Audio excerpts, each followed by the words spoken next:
the moment your brain invents you. There is a strange moment in every human life that nobody remembers.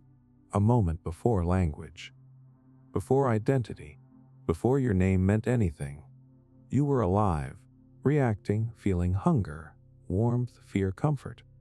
But there was no you yet, no inner narrator, no personal story, no sense that all of these experiences belonged to someone. And then somehow, without permission, your brain stitched everything together and created a character, a central figure, a voice that says, "This is happening to me." That voice feels ancient, permanent, sacred, even. But neuroscience keeps uncovering something deeply unsettling. The self you protect every day may not be something you discovered. It may be something your brain invented because reality was too chaotic without it. Think about how weird this actually is. Right now, you feel like a single continuous person moving through time. You believe the child you once were and the person listening to this now are connected by some invisible thread. But your body has changed. Your memories have changed. Even your personality has changed in ways you barely notice. The only thing creating continuity is the story your brain keeps repeating. A story so convincing you mistake it for truth. There is a reason people panic when they experience memory loss, identity breakdowns, or severe dissociation. It is not just confusion. It feels like death. Because if the self is only a mental construction, then losing access to that construction feels like watching your existence dissolve in real time. What makes this even darker is how early the illusion begins. Developmental psychologists discovered that babies do not immediately recognize themselves as separate beings. In the beginning, there is no boundary between self and world. A baby does not think, "I am crying because I am sad." There is only sensation, only raw experience. The sense of being a person emerges later through repetition, social interaction, and memory. Your parents repeat your name. People react to your emotions. You start learning that this body is yours. These thoughts are yours. This reflection is yours. Slowly, the brain builds a map, not of reality, but of identity. And once that map is built, your brain becomes obsessed with defending it. That is why criticism hurts so much. It is why embarrassment can feel physically painful.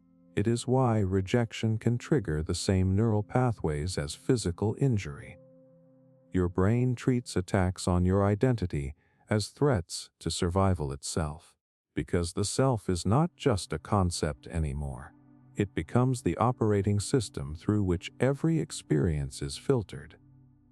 But here is the disturbing part. The brain can rewrite that operating system surprisingly fast. People with certain brain injuries wake up believing their family members are imposters. Some become convinced one of their limbs does not belong to them. Others develop entirely different personalities after damage to specific regions of the brain. There are documented cases where tumors altered moral behavior, sexual impulses, even religious beliefs. Imagine realizing your deepest values can be edited by biology like software updates. You want to believe there is a solid core underneath all of this. Something untouched. Something truly you. But science keeps pointing toward a more uncomfortable possibility. Conscious identity may be less like a soul and more like a performance generated moment by moment. There is an experiment that reveals this in a terrifying way. Researchers split the connection between the two hemispheres of the brain in patients with severe epilepsy. After the surgery, strange things started happening. One hand would button a shirt while the other unbuttoned it. One side of the brain could see information the other side could not explain. Yet even when actions made no sense, the person would instantly invent reasons for them. The brain hated uncertainty so much that it created explanations on the spot just to preserve the illusion of a unified self. That means your mind is not simply experiencing reality. It is constantly editing reality into a story you can emotionally survive. And honestly, you already know this deep down. You have probably caught yourself rewriting memories to make yourself look better, or justifying decisions you did not fully understand. Maybe you became a completely different person around certain people without realizing it. Maybe there are parts of yourself you hide so deeply that even you forget they exist until they suddenly surface during anger, heartbreak, or fear. The human mind is not a stable narrator. It is a survival machine trying to create coherence out of contradiction. Even your internal voice is stranger than it seems. Most people assume consciousness means there is a little observer inside the head watching life unfold. But no scientist has ever found that observer. There is no center point in the brain where the real you lives. Different regions process memory, emotion, vision, language, impulse. Consciousness appears to emerge from the interaction itself, like a flame appearing from friction. Beautiful, real, but impossible to hold. And maybe that is why silence unsettles people so deeply. When distractions disappear, the mind starts noticing cracks in the performance. You begin questioning who is actually thinking your thoughts. Why certain memories define you more than others. Why your personality changes depending on who is watching. Because the closer you look at the self, the harder it becomes to find anything solid underneath it. Why consciousness might be a hallucination. Every morning your brain performs a magic trick so convincing that you never question it. You open your eyes and instantly feel located inside a world that seems solid, stable, and unquestionably real. You assume you are seeing reality directly. You assume consciousness is simply awareness of what already exists around you. But some neuroscientists and philosophers believe something far stranger is happening. They believe consciousness is not a window into reality. It is a controlled hallucination your brain generates every second to help you survive. That sounds insane at first. Hallucinations are supposed to be false. They belong to psychosis, dreams, drug trips, breakdowns. But the deeper researchers study perception, the more uncomfortable the truth becomes. Your brain never actually experiences the world directly. It only receives fragments, tiny electrical signals, incomplete information, light hitting the eyes, vibrations entering the ears, chemical reactions on the tongue. Then somewhere in the darkness of the skull, the brain assembles those fragments into a seamless experience you call reality. In other words, what you experience is not the world itself. It is your brain's best guess about the world, and your brain is guessing constantly. Take vision, for example. You think your eyes capture reality like a camera. They do not. Your eyes only detect a narrow band of light. Entire wavelengths exist around you that humans can never perceive. Infrared, ultraviolet, entire dimensions of sensory information are missing from your experience. Even worse, your eyes have blind spots right in the center of vision, where the optic nerve blocks incoming light. You should see holes in reality all the time. But you do not because your brain fills the gaps automatically. It literally invents pieces of the visual world without telling you. Now imagine extending that idea beyond sight. Your memories are reconstructed, not replayed. Your emotions alter perception before you even become aware of it. Fear changes what you notice. Desire changes what you believe. Loneliness changes how faces look. The brain edits incoming reality according to prediction, expectation, and survival value. By the time conscious awareness arrives, the raw data has already been filtered into a story. This becomes terrifying when you realize how easily the story can break. People suffering from severe sleep deprivation start hearing voices and seeing figures that are not there. Isolation can produce hallucinations so vivid they feel supernatural. Under enough stress, the brain creates realities that seem completely convincing. And here is the disturbing part. While those people are hallucinating, they usually cannot tell the difference. Which raises a horrifying question. How do you know your normal consciousness is not just another version of the same process? One neuroscientist described perception as a kind of biological virtual reality headset. The brain is trapped inside a dark skull with no direct access to the outside world. It can only interpret electrical signals and construct an internal simulation. That simulation feels real because it is useful, not because it is accurate. Evolution does not care about truth. It cares about survival. If seeing reality inaccurately helps you stay alive, evolution will prefer the illusion over the truth every single time. There is actual evidence for this. Studies in cognitive science suggest humans do not perceive objective reality at all. We perceive simplified symbols, like icons on a computer screen. When you drag a file into the trash on your laptop, you are not seeing the electrical complexity happening underneath. You see a clean symbol your brain can manage. Some researchers think consciousness works the same way. The colors, sounds, sensations, and emotions you experience may be simplified user interfaces hiding an incomprehensibly strange reality underneath. And honestly, your own mind already hints at this constantly. Think about dreams. While dreaming, impossible events feel normal. Entire worlds appear instantly. You experience emotion, pain, fear, desire. Then you wake up and realize your brain fabricated all of it from nothing. But during the dream, it felt absolutely real. Now ask yourself something uncomfortable. What exactly guarantees that waking consciousness is fundamentally different?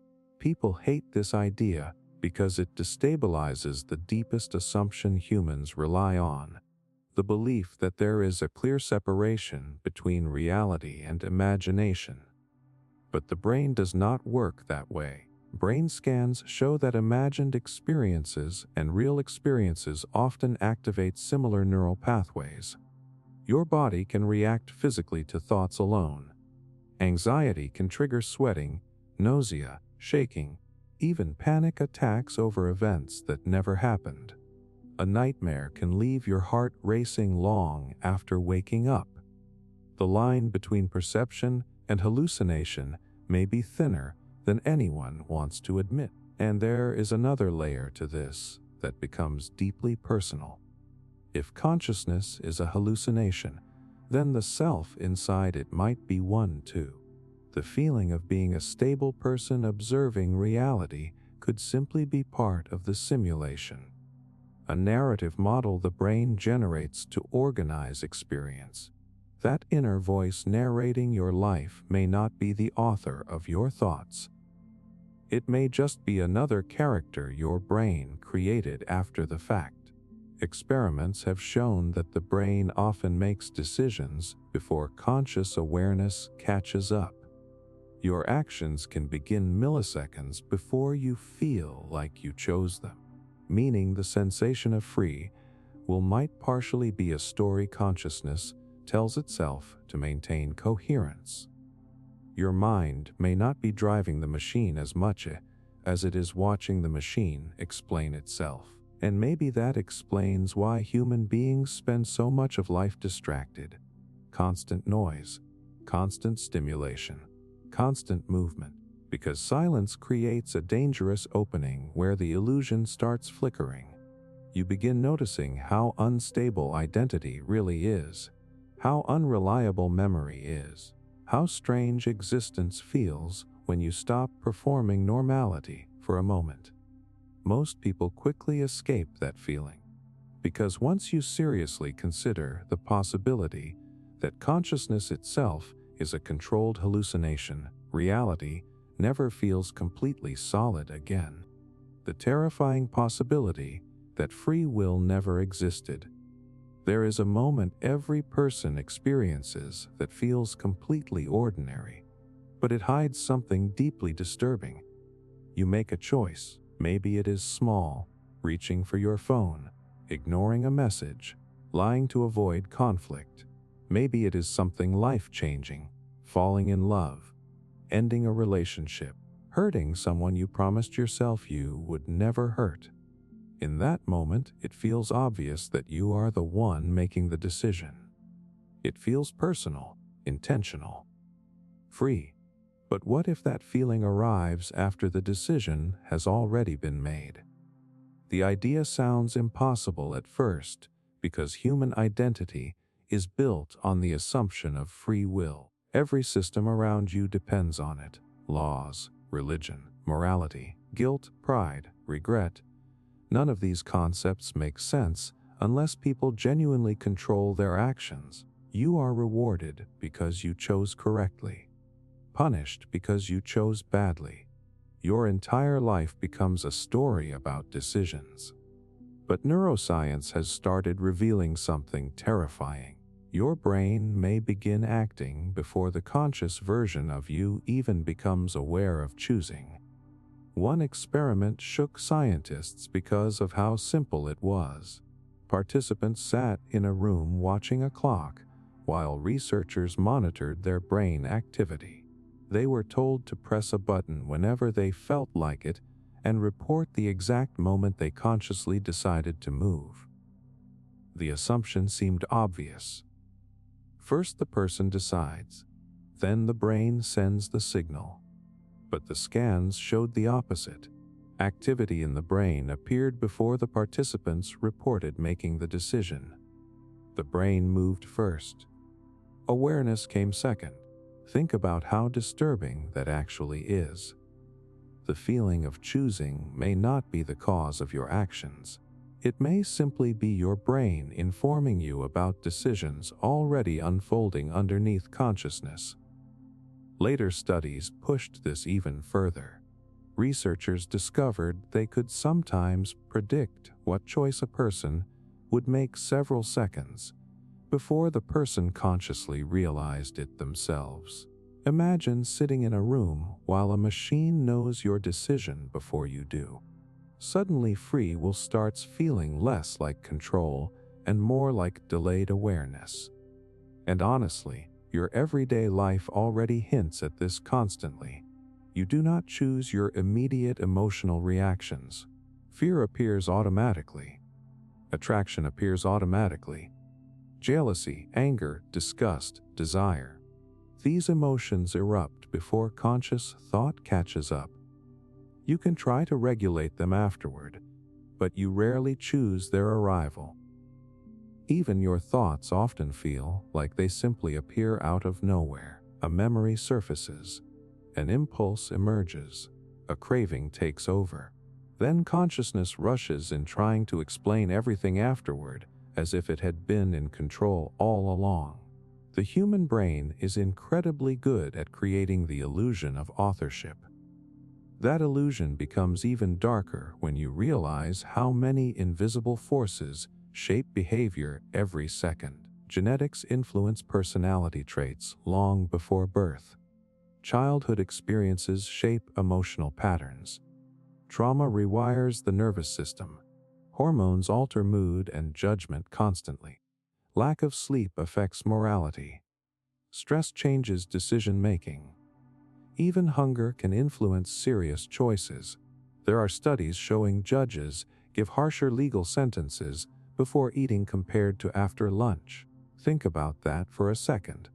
A person's future can partially depend on whether another human being is hungry. Yet the judge still feels rational, still feels objective, still feels fully in control. That is what makes consciousness so unsettling. Your mind creates a stable story even when hidden biological systems are quietly steering behavior underneath awareness. And the deeper scientists study the brain, the harder it becomes to locate a central self controlling everything.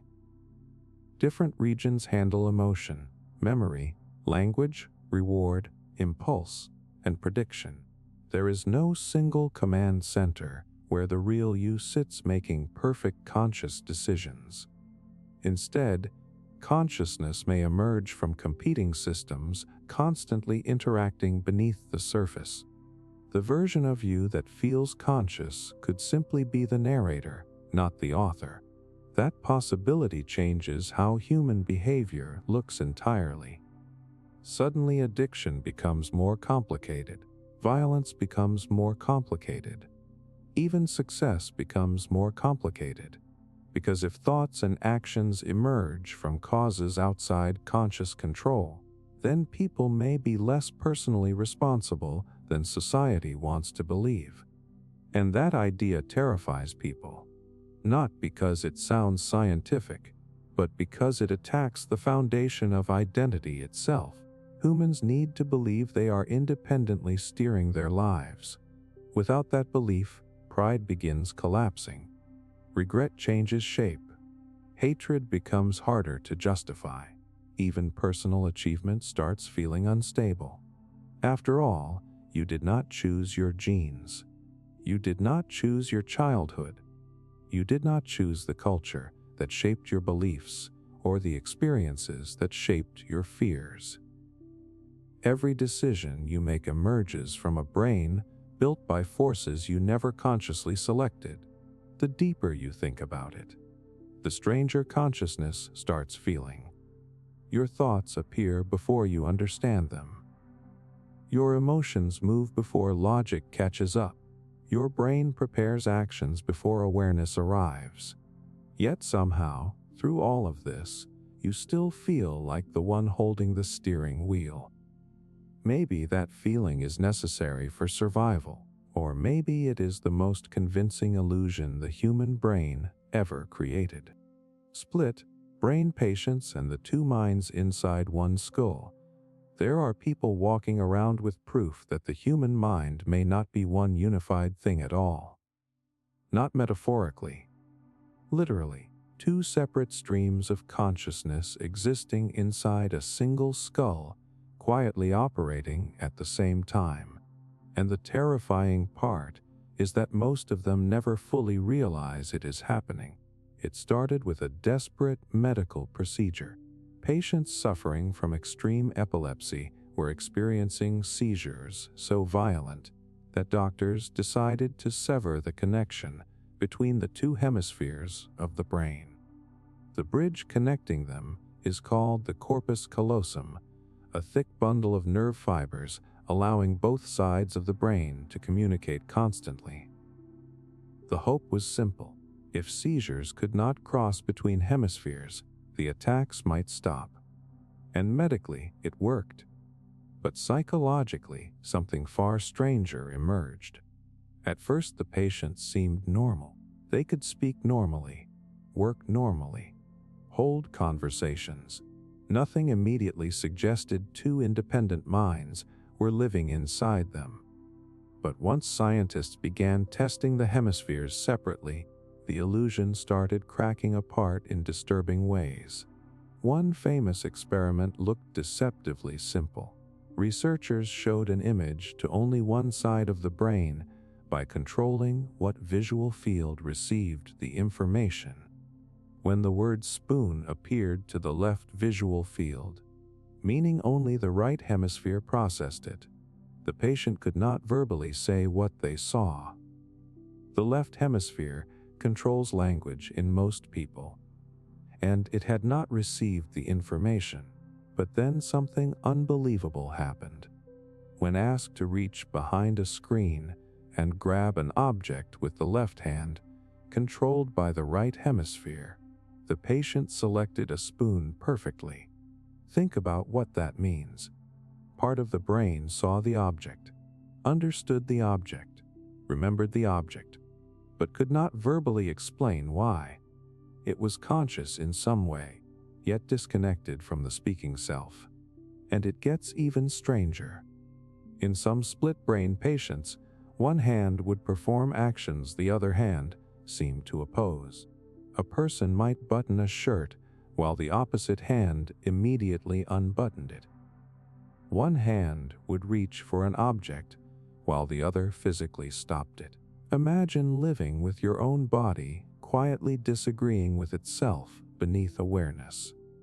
Doctors called this alien hand syndrome because patients sometimes felt one hand had intentions of its own. Now stop for a second and think about the implication.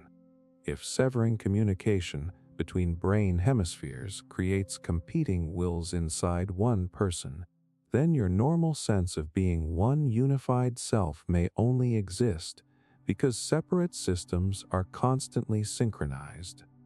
The feeling of a singular identity might be less stable than anyone wants to believe. The most unsettling discovery came from how the speaking hemisphere reacted when it lacked information. Researchers noticed something disturbing. When the left side of the brain did not know why the body performed an action, it would instantly invent explanations without hesitation. For example, one hemisphere was shown a snowy scene, while the other saw a chicken claw. The patient was asked to choose related images. One hand picked a shovel for the snow, while the other picked a chicken for the claw. Then researchers asked why the shovel was chosen. The speaking hemisphere had never seen the snowy image. Yet instead of admitting confusion, the patient confidently said the shovel was for cleaning the chicken coop. The brain literally fabricated a story to maintain the illusion of understanding. That discovery shattered assumptions about consciousness. Scientists realized the mind may function less like a single observer and more like competing systems constantly rewriting reality into a coherent narrative. Your brain does not merely experience events. It explains them afterward in ways that preserve stability. And honestly, that sounds disturbingly familiar. People constantly invent explanations for their own behavior without realizing it. You make emotional decisions first, then rationalize them later. You develop beliefs based on instinct, fear, social conditioning, attraction, trauma, and bias, then convince yourself pure logic led you there. The conscious mind may not be the mastermind of human behavior. It may simply be the public relations department cleaning up chaos underneath awareness. Split brain research exposed something terrifying hiding inside every person. Consciousness is not as unified as it feels. Even in healthy brains, the hemispheres specialize differently. The left hemisphere often focuses on language, order, categorization, and explanation. The right hemisphere processes emotion, imagery, spatial awareness, and social cues differently. Normally, these systems blend together seamlessly, creating the illusion of a singular self. But split the connection, and the hidden fragmentation becomes visible. Suddenly, the mind starts looking less like one person and more like multiple systems negotiating control in silence. And maybe that explains why humans feel internally divided all the time. One part of you wants discipline while another wants pleasure. One part wants connection while another fears vulnerability. One side dreams about change while another clings to familiar suffering. People describe these conflicts emotionally, but split-brain studies suggest the division may be deeply biological. There may never have been one unified you to begin with. What makes this so psychologically disturbing is that your sense of identity depends on continuity. You need to believe there is one central observer behind your thoughts and actions, but neuroscience keeps uncovering evidence that consciousness may be assembled moment by moment from systems operating independently beneath awareness. The self feels singular because the brain constantly edits contradictions into one seamless story. And once you realize your mind may already contain multiple competing versions of you beneath the surface, it becomes impossible to fully trust the voice in your head the same way again. How your memories are constantly being rewritten. Most people imagine memory like a recording device, a mental archive storing moments exactly as they happened. Your childhood, your heartbreaks, your happiest day, your worst mistake. You assume these memories sit somewhere inside the brain untouched, waiting to be replayed whenever you revisit them. But that is not how memory works at all. Every time you remember something, your brain changes it. Not slightly, not occasionally, constantly. The disturbing truth is that human memory is less like opening a file and more like rewriting a story over and over again until the original version slowly disappears. And the worst part is that you almost never notice it happening. Think about someone from your past. Maybe a person you once loved deeply. At first, your memories of them were probably vivid. Their voice, their expressions, tiny details that felt impossible to forget. But as years passed, those memories shifted. Certain moments became exaggerated. Others faded completely. Emotions started reshaping facts. A painful breakup may have turned good memories bitter. Nostalgia may have softened experiences that once hurt you badly. You are not replaying the past. You are reconstructing it. Neuroscientists discovered something terrifying about the act of remembering. When a memory returns to consciousness, it briefly becomes unstable again. During this process, called reconsolidation, the brain can alter details before storing the memory back into place. That means every recollection is vulnerable to distortion. New emotions, new beliefs, and new experiences quietly rewrite the past each time you revisit it. Your memories are alive, and living things change. This explains something deeply uncomfortable about human behavior. Two people can experience the exact same event and remember it completely differently years later.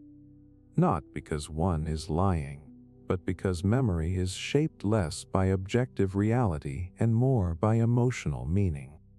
The brain does not preserve experiences perfectly. It preserves stories that feel psychologically useful, and sometimes it invents details entirely. Researchers have implanted false memories into people using nothing but suggestion. In experiments, participants became convinced they had experienced events that never actually happened. Some vividly remembered getting lost in shopping malls as children despite it being completely fabricated. Others recalled emotional experiences that were scientifically impossible. Once the brain accepts a memory emotionally, it often stops questioning whether the event was real. Now stop and think about how terrifying that is. Your most treasured memories may already contain distortions you cannot detect. Even eyewitness testimony, something courts once treated as powerful evidence, turned out to be dangerously unreliable. Stress alters recall. Fear changes perception. Leading questions reshape details. People confidently identify faces they never truly saw. Entire lives have been destroyed because human beings trusted memory more than reality itself.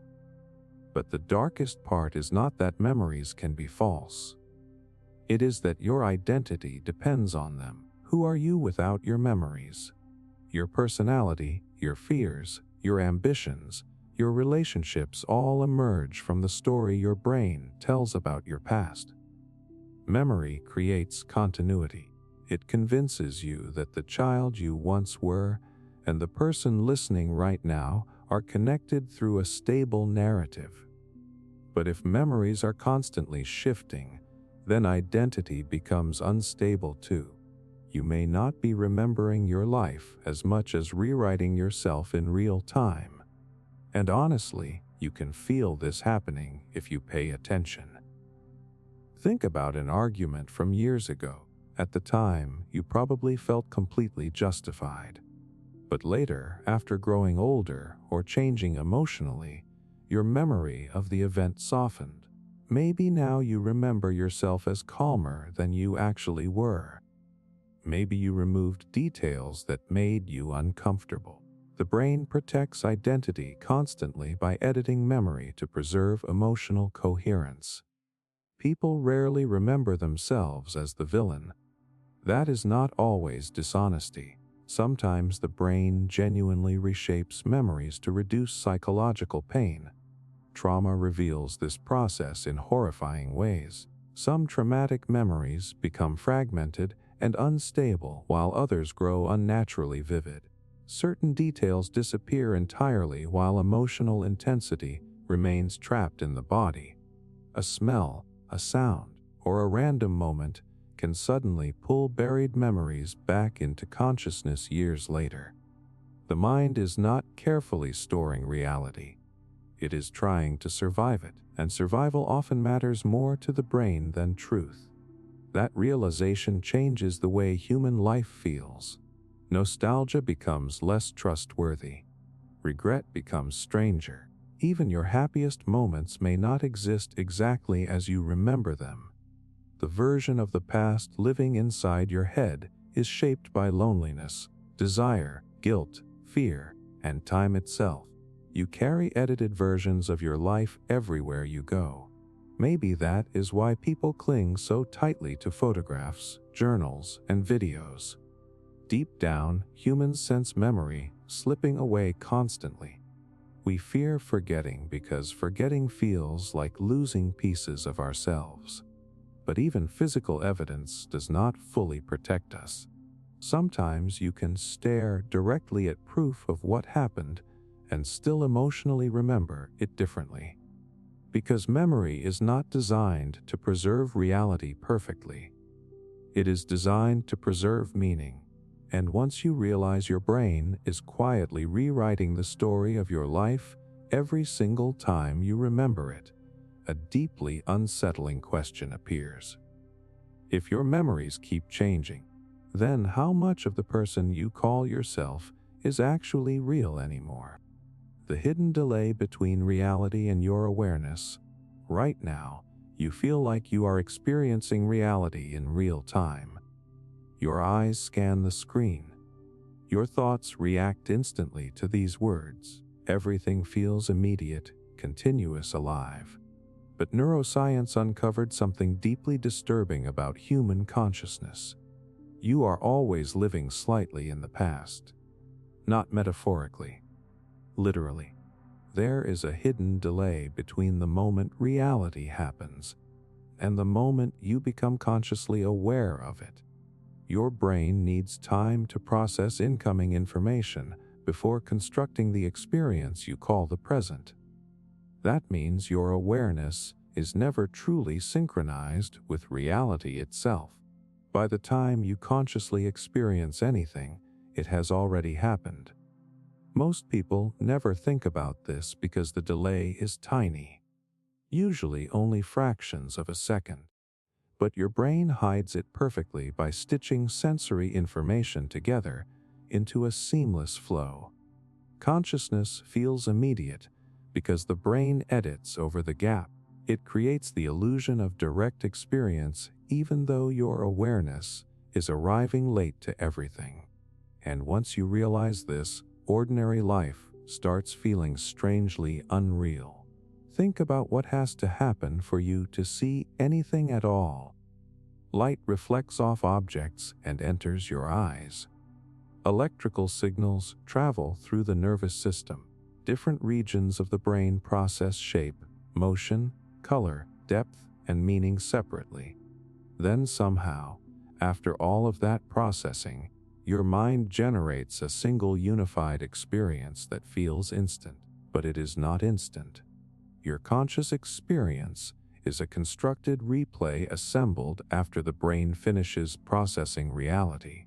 One famous experiment revealed just how unsettling this delay can become. Neuroscientist Benjamin Libet discovered that the brain prepares actions before conscious awareness catches up. Participants were asked to make simple voluntary movements while researchers monitored brain activity. The results showed measurable activity in the brain before participants reported consciously deciding to act. The brain started moving first. Awareness arrived afterward. That discovery terrified scientists because it suggested consciousness may not be initiating actions in real time. Instead, the conscious mind could simply be receiving updates from processes already unfolding underneath awareness. Your sense of immediate control may partially be a delayed narrative your brain generates to maintain coherence. And the strange part is that your daily experience already hints at this constantly. Have you ever reacted emotionally before understanding why? Ever slammed the brakes while driving before consciously recognizing danger? Ever felt your body move during fear or panic before your thoughts caught up? That is because faster unconscious systems are processing reality before conscious awareness arrives. Your survival depends on it. If consciousness had to deliberately calculate every threat in real time, humans would never react quickly enough to survive. So the brain evolved shortcuts. Automatic systems detect danger, process emotion, and trigger behavior before conscious thought fully forms. Awareness enters the process later and creates the feeling that everything happened together. But it did not. You are always arriving slightly after reality already moved forward. This becomes even more disturbing when researchers study perception itself. Different senses process information at different speeds. Sound, touch, and vision all arrive at the brain on slightly different timelines. Yet you do not experience a fragmented world. Your brain synchronizes the information into one smooth conscious moment. In other words, the present you experience is not raw reality. It is a carefully edited reconstruction. And honestly, that explains why time itself feels so strange. Moments seem to speed up or slow down depending on emotion and attention. Fear stretches seconds. Routine compresses years. Memory reshapes duration afterward. Consciousness is not passively observing time. It is actively constructing your sense of it. There are even experiments where the brain appears to predict events milliseconds before they happen consciously. Certain neural systems anticipate movement and sensory input before awareness catches up. The brain is constantly trying to stay ahead of reality because waiting for conscious awareness would be too slow. That means what you experience as the present may actually be your brain's best prediction of reality rather than reality itself. And once that idea settles in, human consciousness starts feeling incredibly fragile. The world feels direct, but it is filtered. It feels immediate, but it is delayed. It feels objective, but it is reconstructed through biological systems operating entirely outside awareness. Your conscious experience is not reality untouched. It is reality processed, edited, synchronized, and presented to you after invisible computations finish running. The terrifying part is that your brain hides this process so perfectly, you spend your entire life believing you are directly connected to the world. But you are not. You are connected to a simulation generated inside the skull after countless unconscious mechanisms decide what reaches awareness and when. And maybe that explains why existence sometimes feels slightly dreamlike during quiet moments.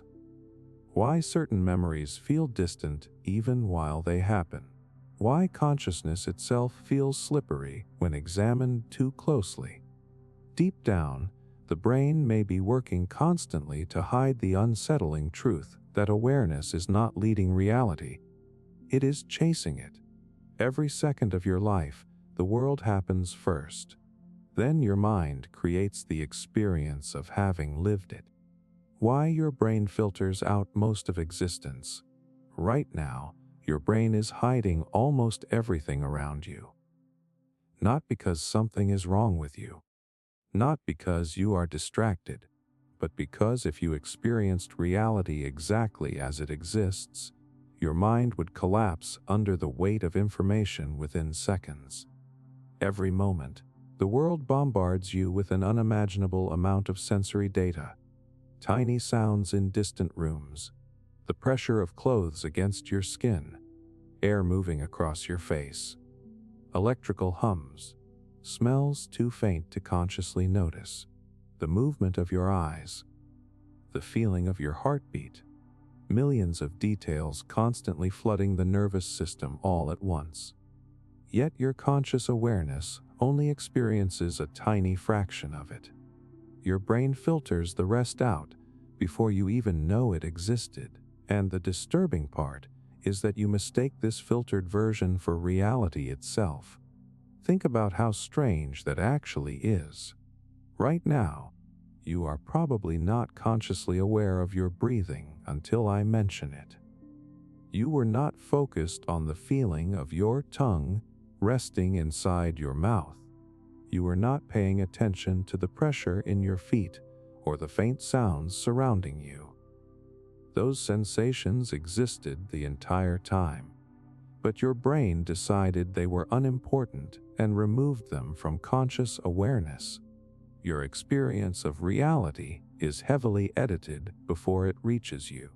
Neuroscientists estimate the human brain receives billions of bits of sensory information every second, but conscious awareness can only process a tiny amount of it. So the brain evolved a filtering system. It constantly decides what matters for survival and what can be ignored. Without this process, consciousness would drown in chaos. But here is what makes this terrifying. You never get to see what was removed. Imagine wearing noise-canceling headphones your entire life without realizing it. That is essentially what consciousness is. A survival-focused interface that simplifies reality into something manageable. The colors you see, the sounds you notice, the thoughts you focus on, all of it has been selected and shaped by biological systems outside your control. Reality reaches you only after being cut apart and reconstructed. This filtering process explains something deeply unsettling about human perception. People can completely miss obvious things directly in front of them if their attention is focused elsewhere. In one famous experiment, participants watched people passing a basketball back and forth while counting passes. In the middle of the video, a person wearing a gorilla suit walked directly through the scene.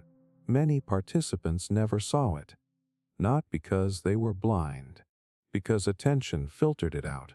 Think about that carefully.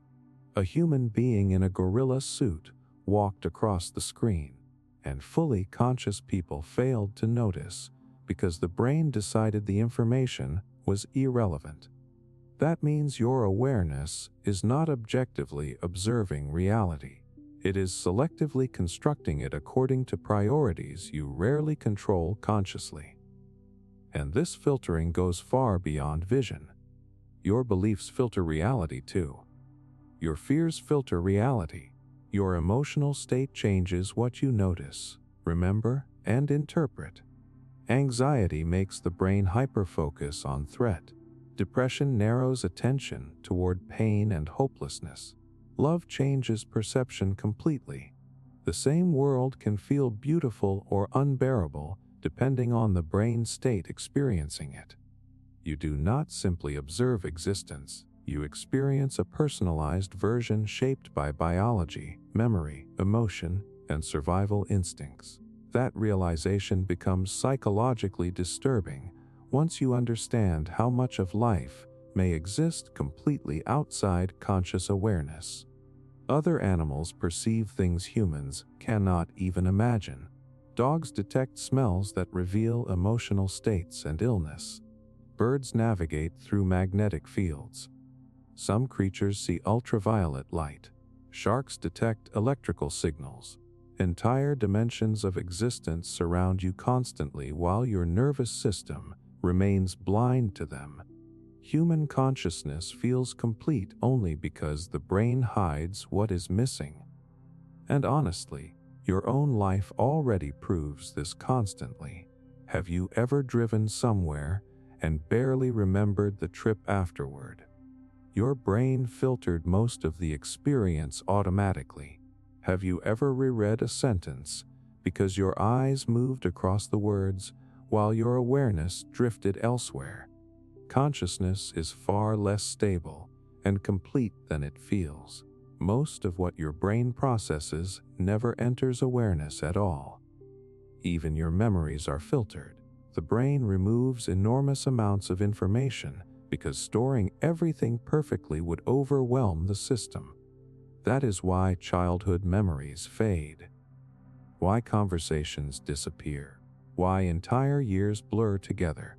The mind preserves fragments emotionally relevant to survival and identity while discarding the rest. Your life feels continuous, but most of it vanishes almost immediately. And maybe that is why silence and stillness can feel so strange. When external distractions disappear, people sometimes begin noticing hidden layers of perception usually filtered out. Tiny bodily sensations, background anxiety, random thoughts surfacing from nowhere.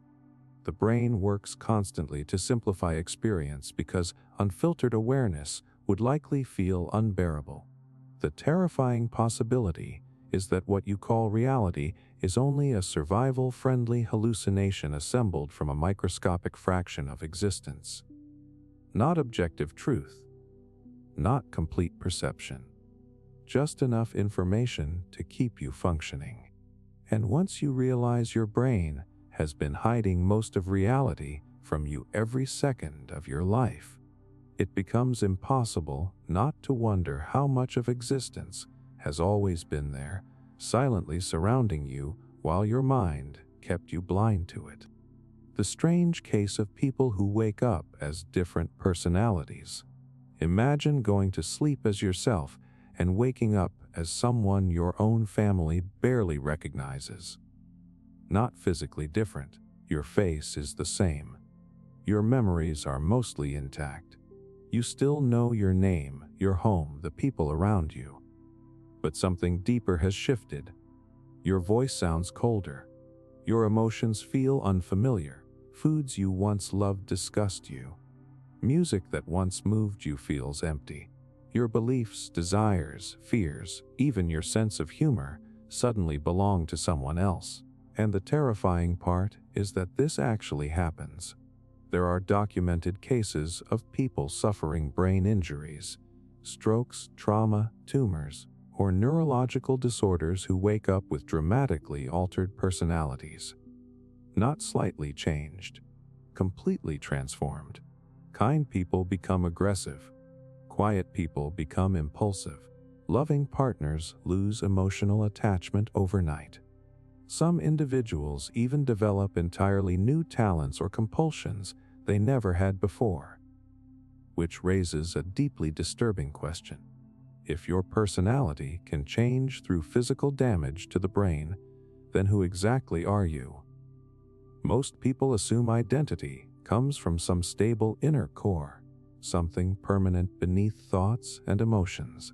But neuroscience keeps pointing toward a darker possibility. Personality may not be a fixed self at all. It may simply be the temporary result of biological processes operating inside the brain. Change the brain, and the person changes. One of the most famous cases happened in the 1800s when a railroad worker named Phineas Gage survived a horrifying accident. A metal rod blasted through his skull, destroying part of his frontal lobe. Miraculously, he lived. But according to people who knew him, he was no longer the same person afterward. Before the accident, he was responsible and emotionally stable. Afterward, he became impulsive, reckless, aggressive, and unable to regulate behavior. His body survived, but something essential about his identity seemed to disappear. That case shocked early neuroscience because it suggested personality was not some spiritual essence untouched by biology. It could be physically altered, and modern medicine has uncovered even stranger examples. There are patients who suddenly develop uncontrollable artistic abilities after brain injuries. Others begin speaking differently or behaving with completely unfamiliar emotional patterns. In rare cases, tumors pressing against specific brain regions have triggered criminal behavior, hypersexuality, compulsive gambling, or violent impulses that vanished once the tumor was removed. Think about how terrifying that is. A microscopic piece of damaged tissue can reshape morality, desire, and behavior while the person experiencing it still feels conscious and real. The human brain creates the feeling of being a stable self, but underneath that feeling, chemistry and structure silently control enormous parts of identity. And honestly, everyday life already hints at this constantly. You are not exactly the same person when exhausted compared to well-rested. Hormones change behavior. Stress changes personality. Trauma changes emotional reflexes. Depression can make someone feel emotionally numb and disconnected from the person they used to be. Anxiety reshapes perception until harmless situations feel threatening. Even lack of sleep alters empathy and impulse control. Your personality is far more biologically fragile than it feels. One of the strangest conditions ever studied is dissociative identity disorder, where individuals appear to switch between distinct personality states. Scientists still debate exactly how the condition works, but brain scans have revealed measurable neurological differences during different states of identity. Heart rate, emotional response, even patterns of brain activity can shift dramatically. Whether every explanation surrounding the disorder is fully understood or not, one fact remains deeply unsettling. The mind is capable of dividing itself in ways most people never imagine possible. And perhaps even more disturbing are cases involving memory loss. Some patients wake up unable to emotionally recognize loved ones despite intellectually knowing who they are. Others lose autobiographical memories and begin reconstructing entirely different versions of themselves afterward. Without memory anchoring identity, personality starts becoming fluid, because the self depends heavily on continuity.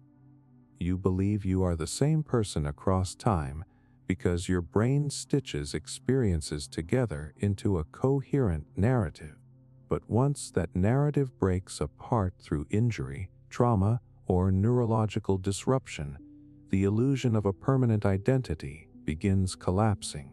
The brain can rewrite who you are far more easily than people want to believe. That realization creates an almost unbearable question. If your values, emotions, and behaviors can shift through physical changes inside the skull, then where is the real you hiding? Is there actually a stable self underneath the biology, or are you simply experiencing the current version your nervous system happens to produce? Most people instinctively resist this idea because it feels emotionally dangerous. Humans need to believe identity is solid, permanent, continuous. Otherwise, relationships, morality, and personal meaning start feeling unstable. But neuroscience keeps exposing the uncomfortable truth. The person you call yourself is not separate from the brain. It emerges from it. And once you truly understand that a stroke, a tumor, A chemical imbalance or a few damaged neural pathways could transform your personality into someone almost unrecognizable. It becomes impossible not to wonder how much of your identity was ever truly under your control in the first place. The illusion of a continuous self. You probably believe you have been the same person your entire life. Not physically, obviously. Your body changed. Your face aged. Your opinions evolved. But beneath all those changes, there is still a feeling that the person listening right now is fundamentally the same self who existed years ago.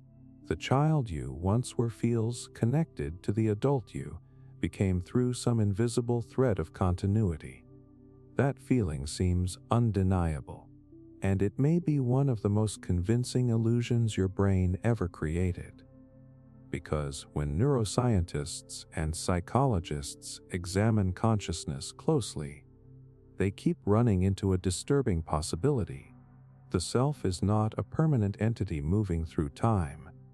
It is something your brain reconstructs moment by moment, constantly stitching together memories, emotions, sensations, and narratives into the feeling of being one continuous person. In other words, the you that feels stable may actually be changing all the time. Think about how strange memory really is. Most of your life is gone. Entire conversations vanished forever. Thousands of ordinary days disappeared almost completely from awareness. Even your strongest memories are fragmented and distorted. Yet, despite this massive loss of information, your mind still creates the sensation of continuity. Why? Because the brain is constantly building a story. That story tells you your past belongs to the same person experiencing the present. Without it, identity would collapse into disconnected moments with no emotional coherence. The brain protects against that by maintaining the illusion of a stable self moving through time. But cracks in the illusion appear everywhere once you start looking closely. Think about who you were 10 years ago. Maybe your beliefs changed completely. Your personality shifted. Your fears evolved. Your goals transformed. Some people look back at their younger selves and feel genuine embarrassment or even emotional distance, almost like remembering another person entirely. And in a way, that may be exactly what is happening. Your brain-body memories, relationships, and emotional patterns are constantly changing. Cells die and regenerate. Neural pathways strengthen or weaken. Hormones fluctuate. Trauma reshapes perception. Experiences alter personality. Yet consciousness smooths over these transformations so effectively that you continue feeling like one uninterrupted identity. The self feels continuous because your brain edits over the gaps. There is a philosophical thought experiment that reveals how unsettling this becomes. Imagine a ship where every wooden plank is gradually replaced over time until none of the original material remains. Is it still the same ship? Now apply that to yourself. If your memories changed, your beliefs changed, your biology changed, and even your personality shifted, at what point do you become someone else? Most people instinctively answer that there is still some deeper core remaining underneath it all. Some essential self untouched by change. But neuroscience struggles to find evidence for such a stable center. Different regions of the brain handle memory, emotion, language, impulse, and self-perception. Damage certain areas, and identity changes dramatically. People can lose emotional attachment to loved ones. They can wake up with altered personalities. Some patients even lose the sense that parts of their own body belong to them. The self starts looking less like a permanent soul and more like a fragile process maintained by the brain. And honestly, daily life already exposes this constantly. You behave differently around different people. One version of you exists with family, another with strangers, another online, another entirely when alone late at night. Your emotions shift depending on sleep, stress, loneliness, or love. Some days you feel powerful and confident. Other days you barely recognize your own thoughts. Which version is the real one? The disturbing answer may be that there is no single permanent version at all. Instead, consciousness may operate like an ongoing performance generated in real time. The brain continuously updates your identity based on memory and circumstance, creating the illusion of consistency, even while countless psychological changes happen underneath awareness. This becomes terrifying when memory itself begins failing. Patients with severe amnesia can lose huge portions of autobiographical memory while still feeling conscious and emotionally real in the present moment. Others with dementia gradually lose pieces of identity as memory erodes. Families often describe it as watching someone disappear while their body remains alive, because continuity of self depends heavily on memory. Without memory connecting past and present, identity becomes unstable. And maybe that is why humans fear aging and death so deeply. Deep down, people sense how fragile the self really is. We cling to routines, photographs, names, personal stories, anything that reinforces continuity. We repeat memories to ourselves because remembering creates the feeling of being someone stable across time. But stability may be the illusion. The brain works constantly to hide the fragmentation underneath consciousness. It edits contradictions, smooths over personality shifts, reconstructs memories, maintains narrative coherence, all so you can wake up each morning feeling like the same person who went to sleep the night before. And once you seriously consider that your identity may be reconstructed moment by moment rather than permanently existing underneath experience, a deeply unsettling realization emerges. The person you call yourself may not be one continuous being moving through life. It may simply be the latest version your brain created today. What happens to consciousness during clinical death? There are moments in hospitals where the human body technically dies, yet something deeply unsettling seems to continue happening inside the mind. The heart stops, blood flow disappears, breathing ends, brain activity begins collapsing.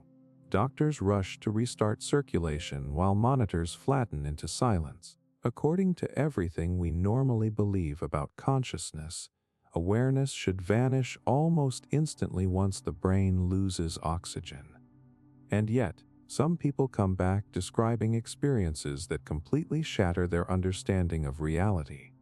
Not vague dreams, not random confusion, detailed experiences, conversations, observations, emotions more vivid than ordinary waking life. Some describe floating above their bodies watching medical staff work on them. Others report moving through darkness toward overwhelming light. Some encounter dead relatives or experience a strange sense of peace so intense it permanently changes how they view existence afterward. These stories are called near-death experiences, and they terrify scientists because nobody fully understands them. What makes them so disturbing is not just the emotional intensity, it is the timing. How can conscious experience occur when the brain is shutting down? For decades, researchers assumed these experiences must happen either before total unconsciousness or after revival begins. But certain cases complicated that explanation. Some patients accurately described details of medical procedures occurring while they were clinically unresponsive. Specific sounds, conversations, actions happening around the room, while they should not have been consciously aware at all. Now, that does not automatically prove consciousness leaves the body or survives death.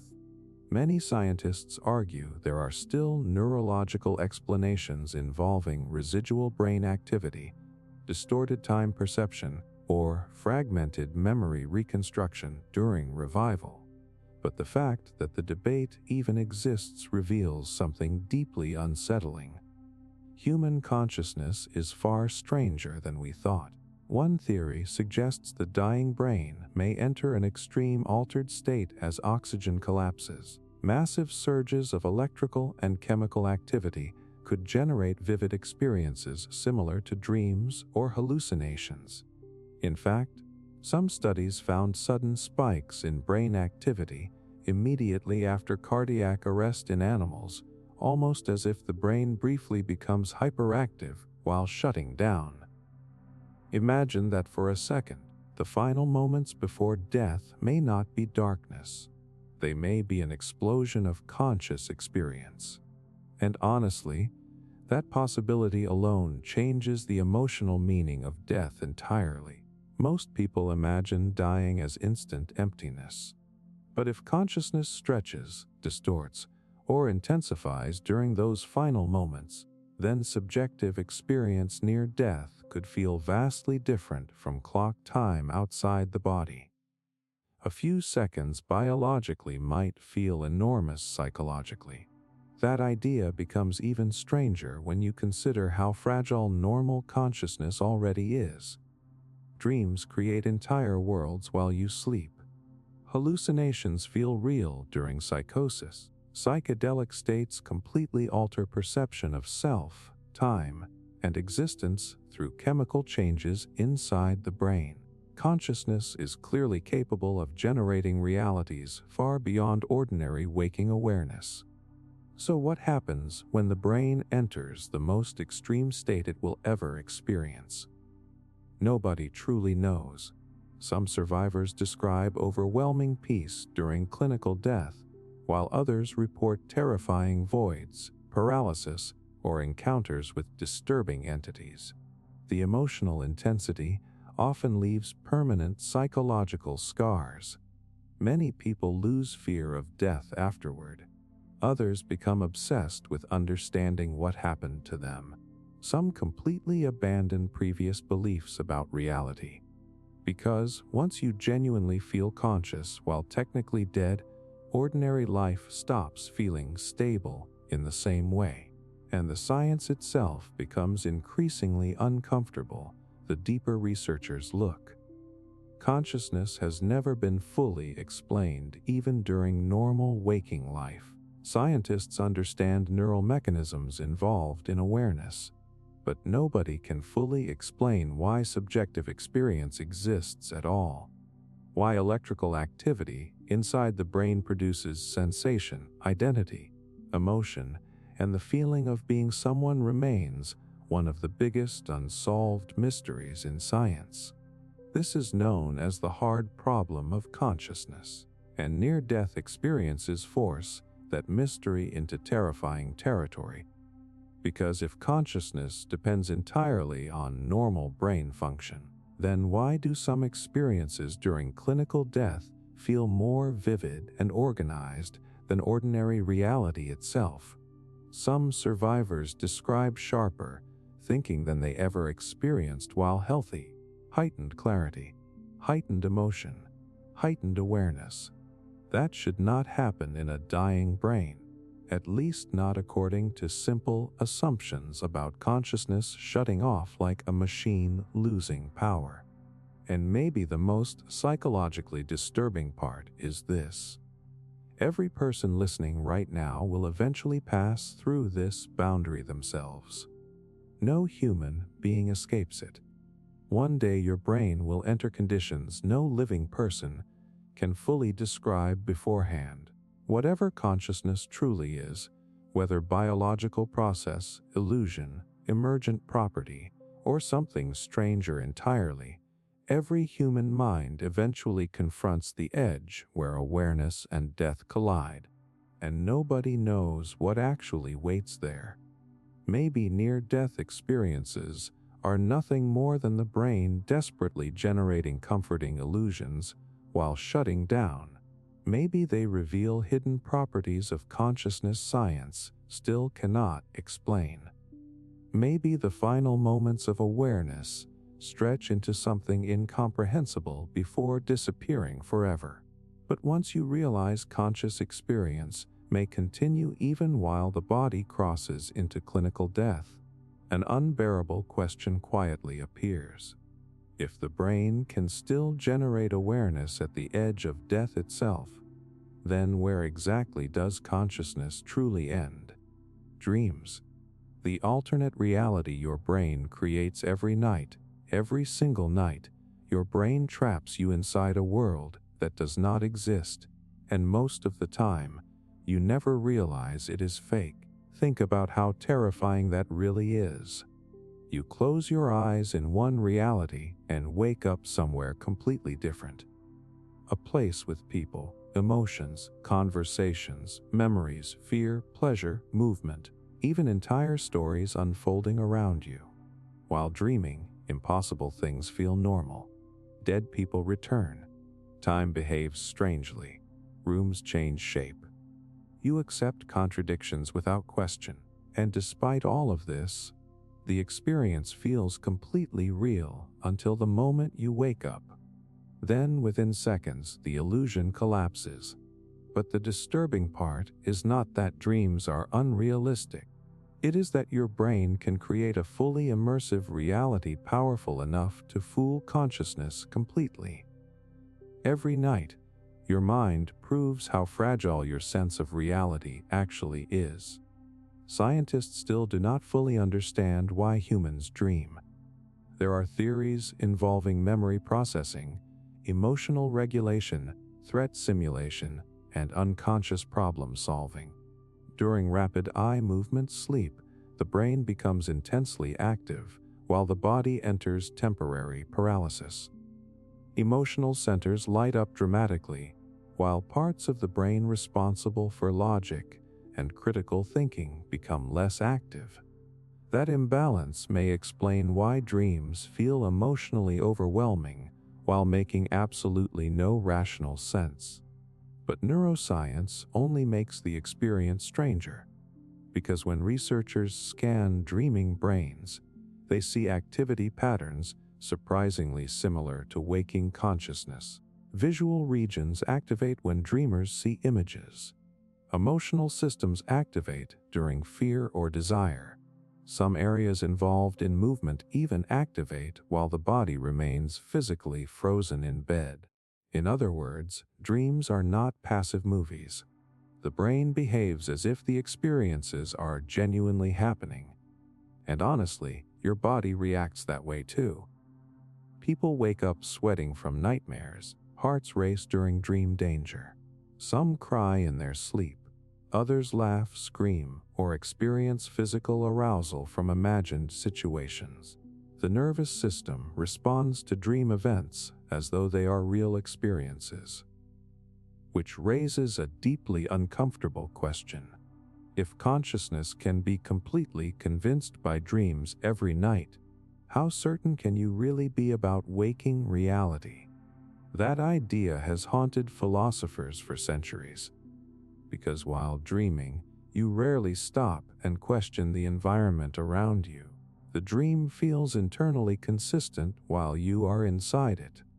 Only afterward does the absurdity become obvious. But during the experience itself, consciousness accepts the illusion almost completely.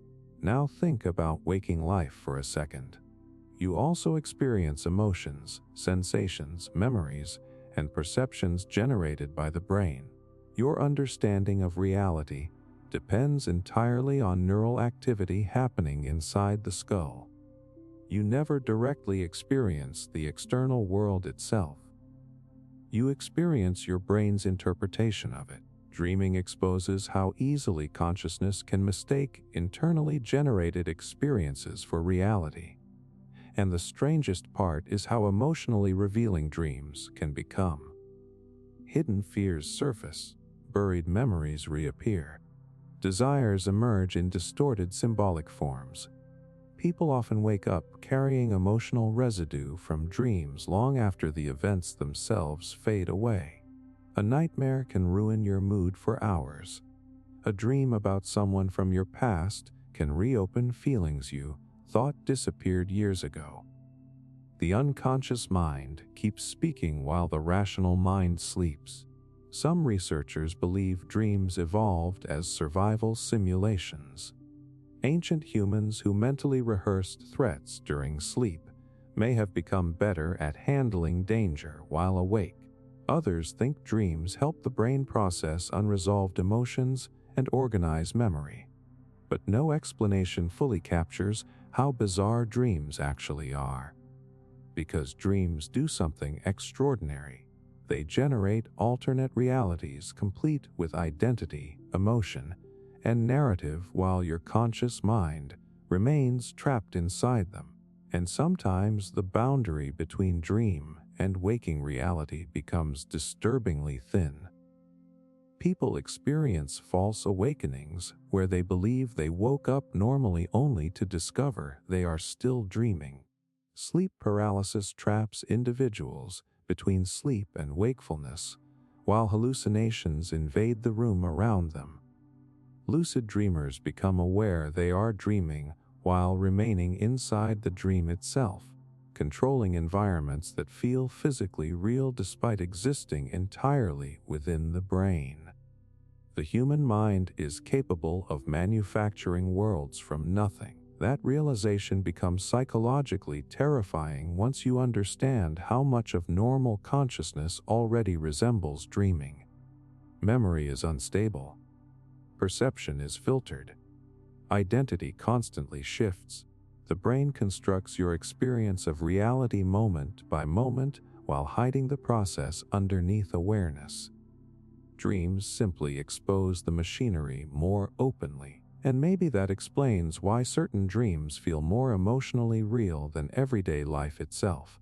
In dreams, social masks disappear. Fear becomes raw. Desire becomes raw. The unconscious mind creates experiences stripped of ordinary logic and control. Some people wake up from dreams grieving imaginary losses or longing for places that never existed. Because emotionally, the experiences were real. Your brain made them real.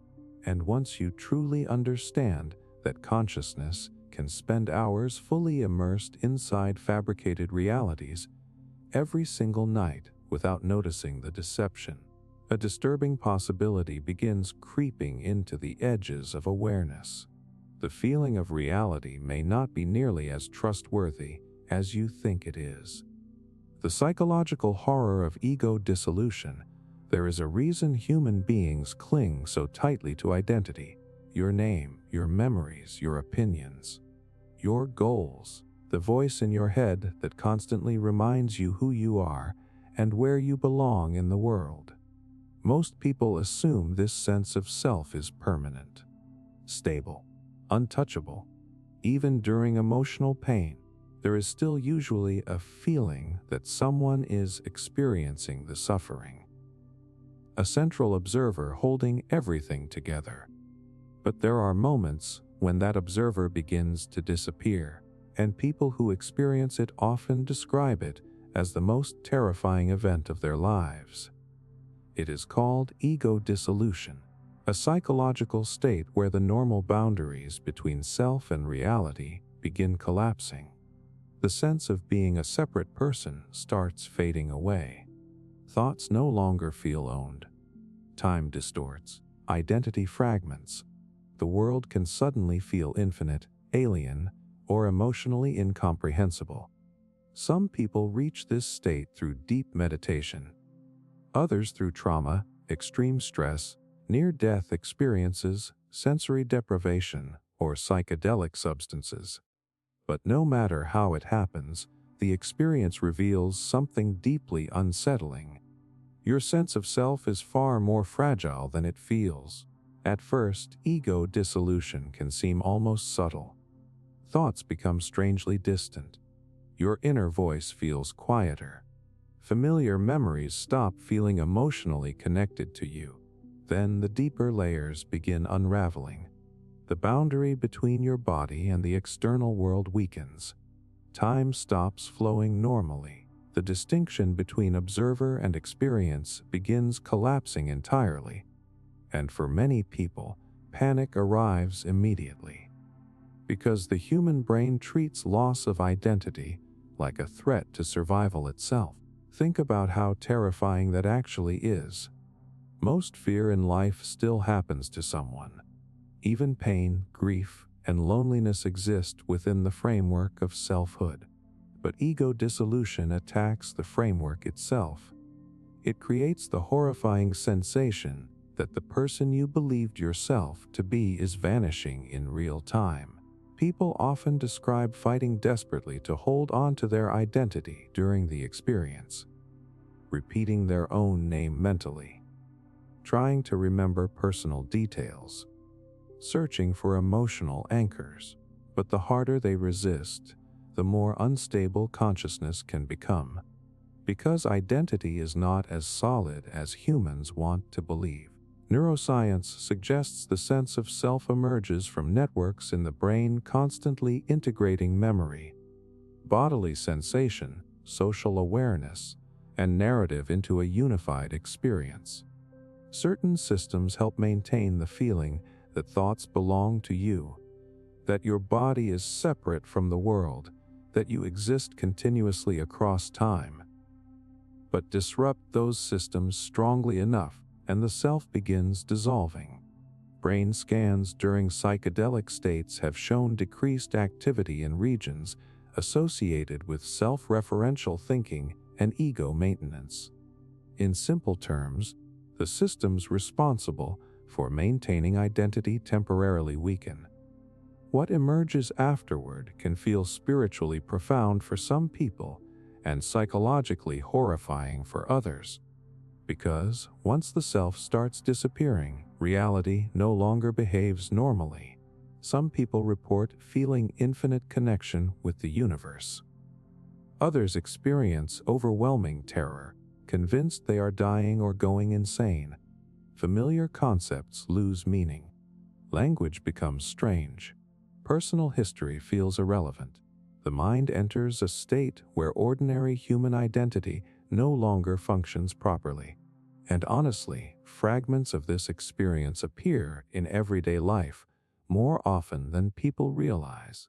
Have you ever become so absorbed in music, emotion, or fear that you temporarily forgot yourself? Ever stared into the night long enough for existence to suddenly feel unreal? Ever experienced panic so intense your identity briefly felt detached from your body? Those moments hint at how unstable the sense of self really is beneath ordinary consciousness. The ego works constantly to maintain psychological order. It creates continuity. It organizes memory. It protects identity. Without it, consciousness becomes frighteningly open and unstructured. That is why severe dissociation feels so disturbing. People experiencing depersonalization often describe feeling disconnected from themselves, as if they are watching life happen from outside their own mind. The world starts feeling dreamlike and emotionally distant. The terrifying truth is that the self depends on ongoing brain activity to remain stable. And maybe that is why ego dissolution changes people so deeply afterward. Once you experience consciousness without the usual sense of self, ordinary identity stops feeling completely convincing. People return questioning everything. Who was thinking my thoughts before? What exactly is the self made of? Why does consciousness need an identity at all? Some become spiritually transformed by the experience. Others become haunted by it, because ego dissolution exposes something humans spend their entire lives trying not to notice. The person you call yourself may not be a permanent entity hidden somewhere inside the mind. It may simply be a process the brain constantly maintains to keep reality emotionally manageable. A story, a structure, a survival mechanism. And once that structure starts collapsing, even briefly, the horror is not just that reality changes. It is realizing there may never have been a fixed self there to lose in the first place. Why your thoughts may not actually be yours. Have you ever had a thought appear in your mind so suddenly and strangely that it genuinely disturbed you? Maybe it was violent. Maybe it was cruel. Maybe it made no sense at all. 1 second it did not exist, and the next it arrived fully formed inside your head without permission. Most people immediately try to push thoughts like that away because they feel dangerous or shameful. But hidden inside that moment is a terrifying question very few people want to seriously confront. If you did not consciously choose the thought, then where did it come from? Human beings spend their entire lives assuming they are the authors of their own minds. Your thoughts feel personal, intimate, yours. But neuroscience keeps revealing something deeply unsettling about consciousness. Thoughts often appear before awareness understands them. They emerge automatically from processes happening beneath the surface of the mind. In other words, your brain may be generating thoughts long before the conscious version of you notices them. And once you realize this, the entire idea of identity starts becoming unstable. Think about how thoughts actually behave. You cannot predict your next thought with complete certainty. If you try right now, something will simply appear. A memory, a random image, a sentence, a fear. You do not consciously build these thoughts piece by piece like an engineer constructing a machine. They arrive spontaneously. The conscious mind experiences thoughts more like receiving messages than creating them. That becomes even stranger when scientists study the brain itself. Experiments show neural activity associated with decisions and impulses often begins before conscious awareness catches up. Your brain starts preparing actions and responses before the feeling of intentional thought fully forms. By the time you notice thinking, unconscious systems may already be moving. The unsettling possibility is that consciousness may not be producing thoughts as much as observing them. And honestly, daily life already exposes this constantly. You cannot simply stop unwanted thoughts from appearing. Anxiety proves that. Trauma proves that. Intrusive thoughts prove that. People suffering from obsessive-compulsive disorder often experience horrifying thoughts completely against their will. Violent images, blasphemous ideas, disturbing impulses. The person does not want them, yet the mind keeps generating them automatically. That is what makes the experience so psychologically painful, because it reveals a terrifying split between the self and the machinery producing thought. Even ordinary thinking behaves strangely when examined closely. Songs repeat in your head without permission. Memories randomly surface years later. Emotional reactions emerge before logic can explain them. Sometimes solutions to problems appear suddenly while showering or falling asleep, almost as if another hidden layer of the mind had been working silently in the background. The brain is constantly processing information outside conscious awareness, and your conscious self often learns the results afterward. This becomes deeply disturbing once you realize how much external influence shapes thought as well. Language programs the way you think. Childhood experiences shape emotional patterns. Social environments influence beliefs without you noticing. Advertising manipulates desire. Trauma alters perception. Algorithms quietly feed information that changes opinions and behavior over time. Many thoughts that feel deeply personal may actually be constructed from forces outside your awareness. The version of you that feels independent could partly be the result of biological programming and environmental conditioning interacting beneath consciousness. And there is another layer to this that feels almost horrifying once you notice it. Your thoughts never stop. Even when you want silence, the mind continues generating commentary automatically. Narratives, judgments, fantasies, worries, memories. The internal voice keeps speaking as if it has a life of its own. Meditation becomes so difficult for most people precisely because they discover how little conscious control they truly have over mental activity.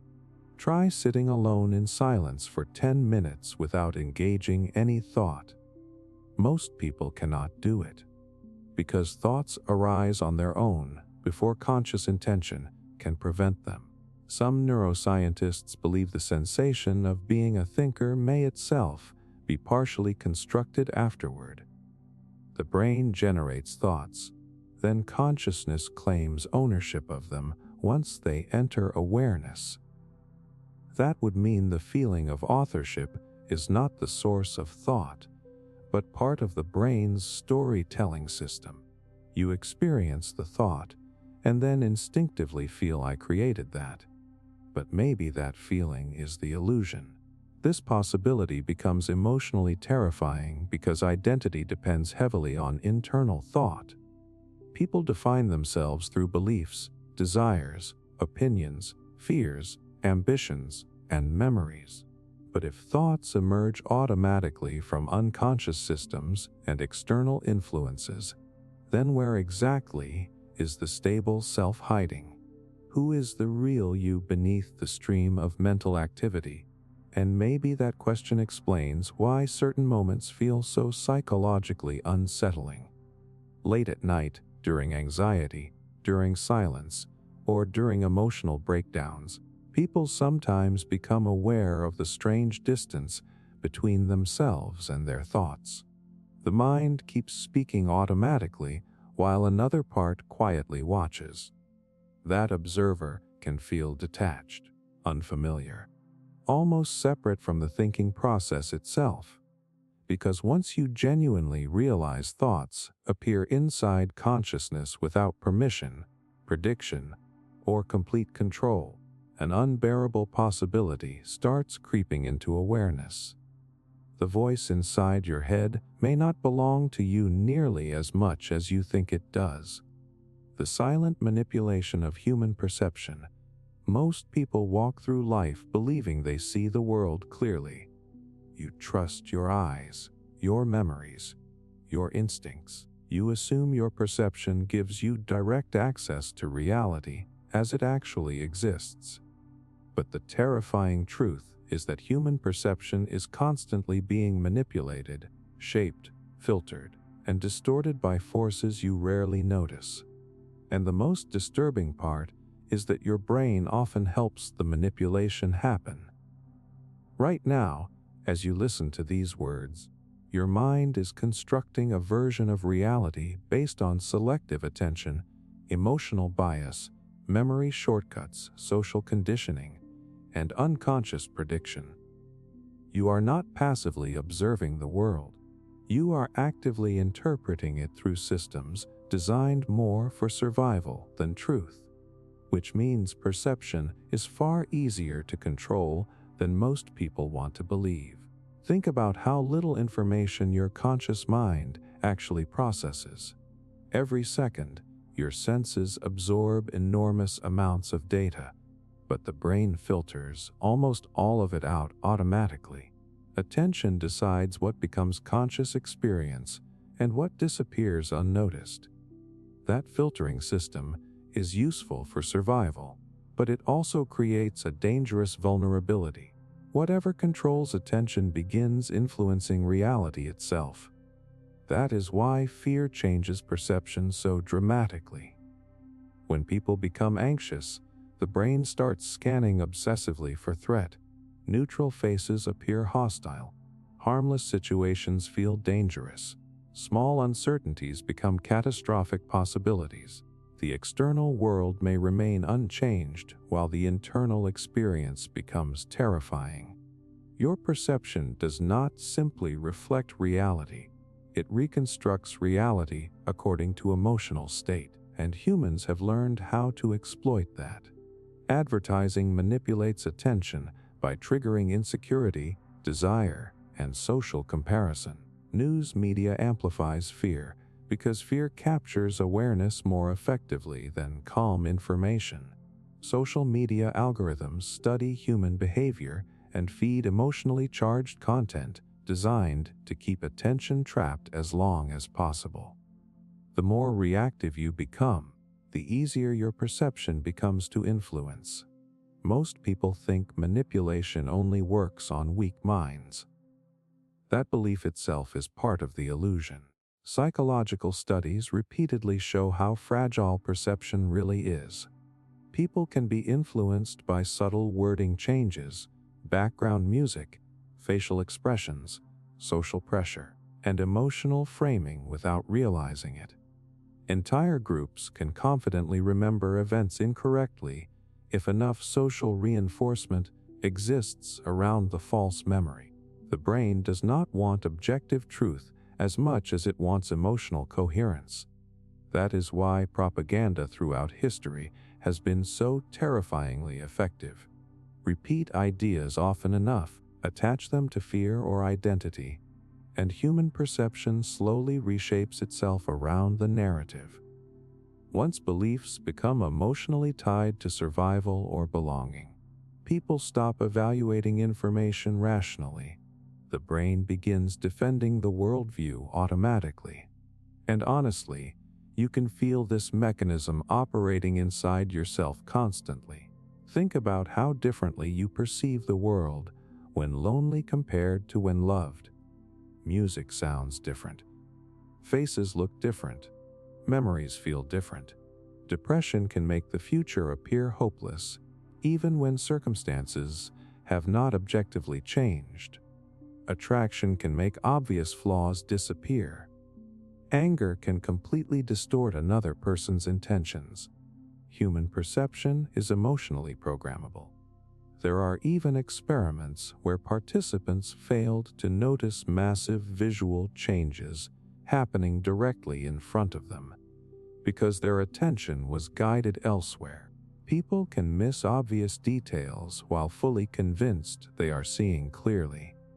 Confidence and accuracy are not the same thing.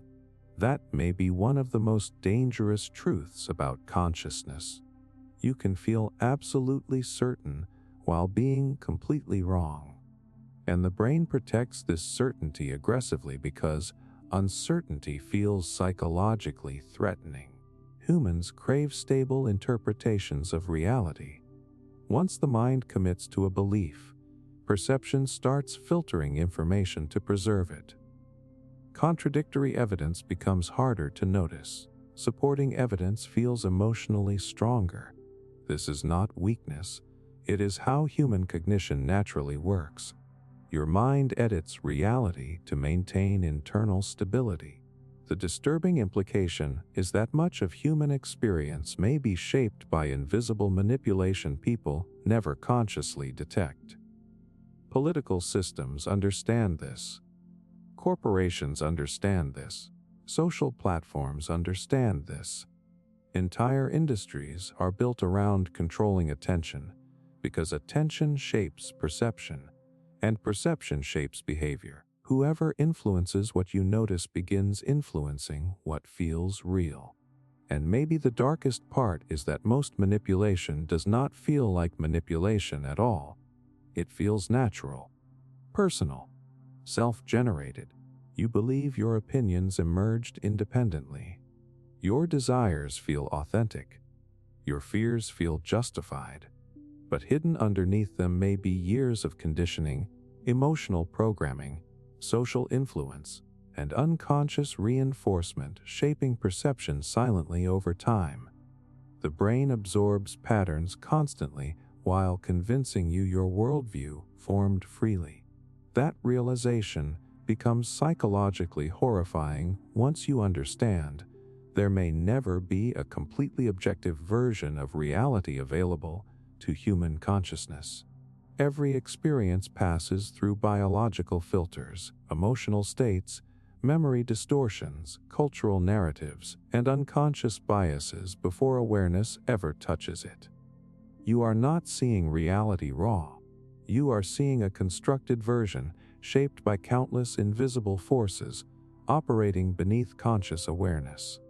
And once you truly understand how fragile and programmable human perception really is, a deeply unsettling question appears.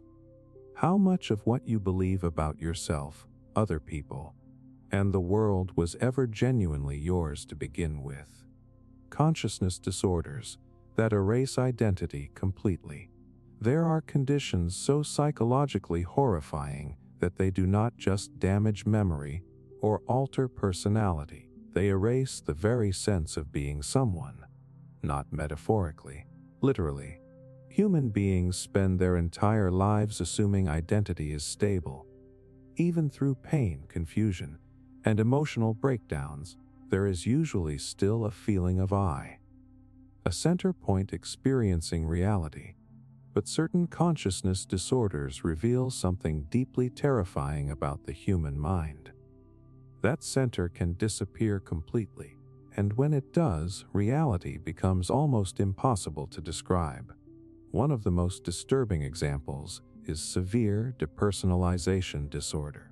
People suffering from it often describe waking up feeling detached from themselves entirely. Their thoughts no longer feel personal. Their body feels unfamiliar. Emotions become distant and artificial. Some stare into mirrors and feel as though they are looking at a stranger wearing their face. The horrifying part is that they usually know something is wrong. They are conscious enough to recognize their identity is dissolving while being powerless to stop it. Imagine walking through your daily life while feeling emotionally disconnected from your own existence. Conversations happen automatically. Movements feel mechanical. Memories lose emotional weight.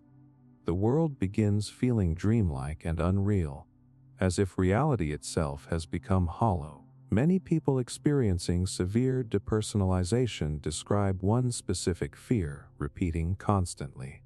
I feel like I am disappearing, and neuroscience suggests that fear may reveal something true about consciousness itself. The sense of self depends on specific brain systems continuously integrating memory, emotion, bodily sensation, and awareness into a stable identity. Disrupt those systems through trauma, anxiety, neurological dysfunction, or extreme stress, and the feeling of being a person starts breaking apart. The self is not guaranteed, it is maintained. Another terrifying condition is dissociative amnesia. Some individuals lose enormous portions of autobiographical memory so completely that they no longer recognize who they are emotionally. Names, relationships, personal history, entire chapters of life can vanish. In extreme cases, people wander away and begin living under entirely different identities without understanding what happened. Think about how disturbing that is. Your identity depends heavily on memory, yet memory itself can fracture under enough psychological pressure. And then there are disorders even stranger than memory loss. Patients with Cotard syndrome become convinced they are dead, non-existent, or missing internal organs, despite being physically alive. Some genuinely believe they no longer exist as human beings. Others stop eating because they think corpses do not require food. Neurologically, researchers suspect damage involving emotional processing and self-recognition contributes to the condition. But emotionally, the experience sounds like pure psychological horror. A conscious mind trapped inside a reality where the self no longer feels alive. Capra's syndrome is equally disturbing. People suffering from it recognize familiar faces, visually but lose the emotional feeling of recognition attached to them. As a result, they become convinced loved ones have been replaced by imposters. Imagine looking directly at your own family while emotionally feeling nothing familiar at all. The brain creates a terrifying explanation to fill the gap. They look identical, but they are not really them. What makes these disorders so unsettling is that they expose how fragile normal consciousness actually is. Your identity feels permanent only because countless brain systems are functioning together properly every second. Damage, trauma, chemical imbalance, or neurological disruption can unravel the entire experience of selfhood. Even ordinary dementia hints at this horror slowly over time. Families often describe watching someone disappear while their body remains present, memories fade, personality shifts, recognition dissolves.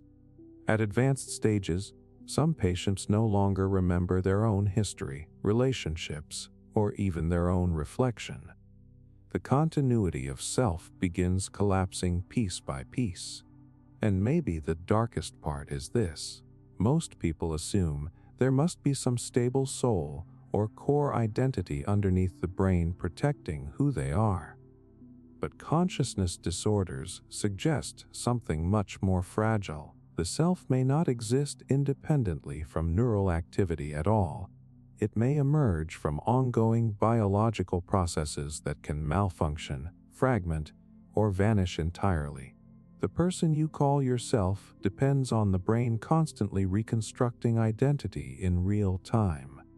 And honestly, small fragments of this instability appear in everyday life already. Severe stress can make people feel detached from reality. Trauma alters personality.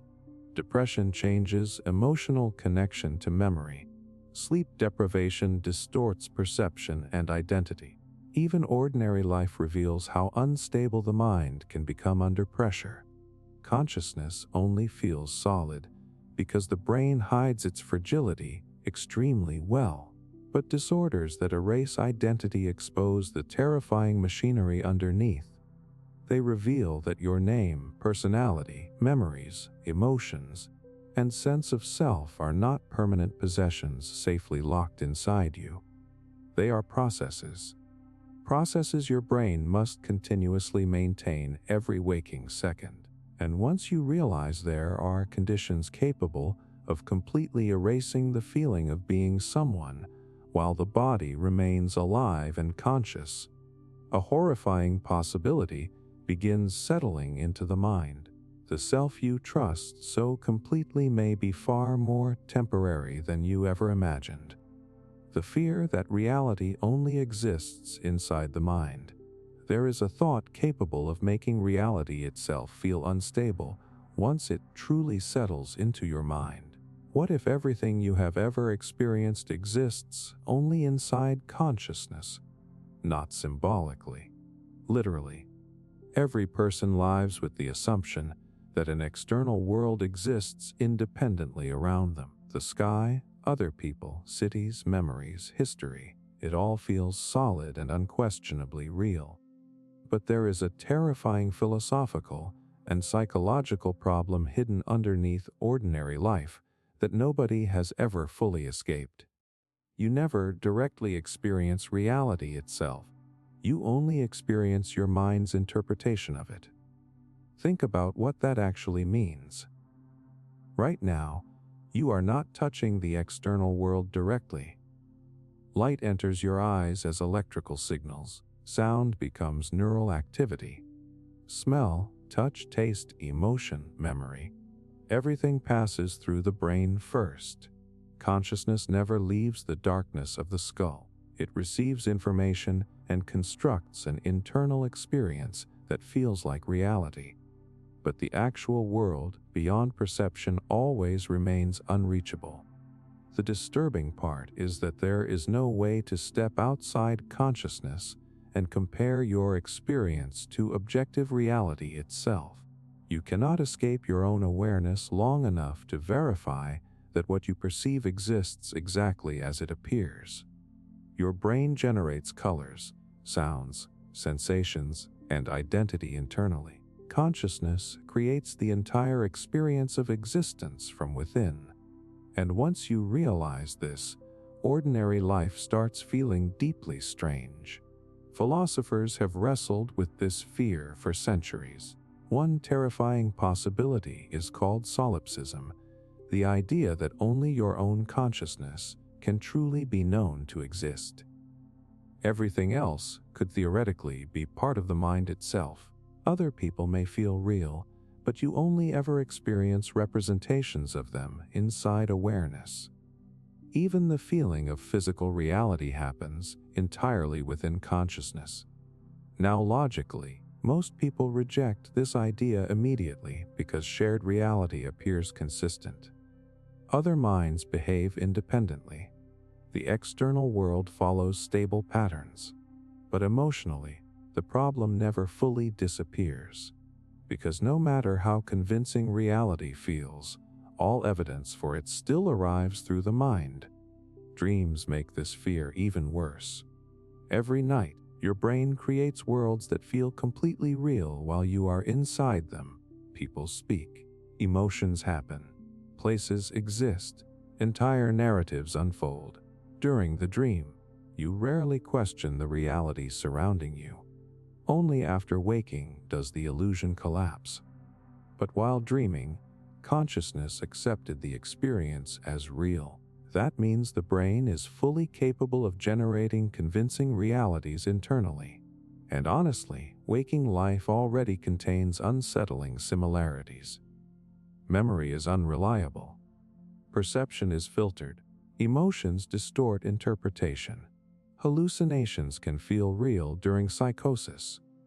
Psychedelics radically alter the structure of reality through chemistry alone. Different species perceive entirely different sensory worlds, despite existing in the same environment. The reality you experience depends heavily on the brain generating it. There is also something deeply disturbing about the isolation of consciousness itself. No matter how close you become to another person, you can never directly experience their awareness. You infer that other minds exist because they behave similarly to you. But their thoughts, emotions, and perceptions remain locked inside their own consciousness forever. Every human being is trapped inside private awareness, trying to connect across an invisible distance. And maybe that explains why loneliness can feel existential rather than merely emotional. Deep down, people sense the terrifying isolation built into consciousness itself. You can share words, touch affection, memories, but you can never fully escape the prison of subjective experience. Reality always arrives privately inside the mind. Neuroscience only deepens this fear. Scientists increasingly describe perception as a controlled hallucination shaped by prediction and interpretation. The brain does not passively observe reality. It actively constructs a model of reality based on sensory information and prior expectation. Consciousness feels direct only because the brain hides the construction process underneath awareness.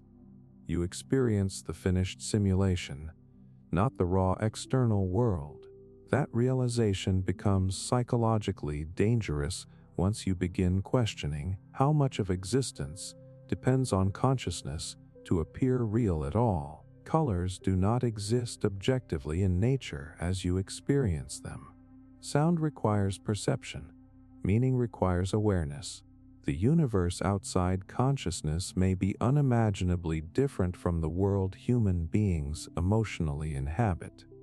And maybe the darkest part is this: you will never fully solve the mystery. No human being can step outside consciousness to prove reality beyond all doubt, because every attempt at proof still occurs inside awareness itself.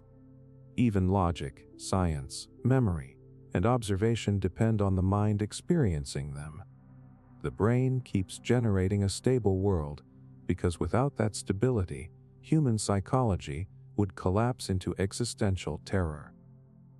But sometimes, usually late at night or during moments of deep silence, people feel the edges of the illusion trembling slightly.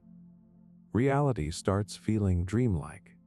The self feels detached. Existence itself becomes difficult to explain emotionally, because once you genuinely understand that every sight, sound, memory, relationship, and experience you have ever known exists only as conscious perception inside the mind, a horrifying possibility quietly emerges.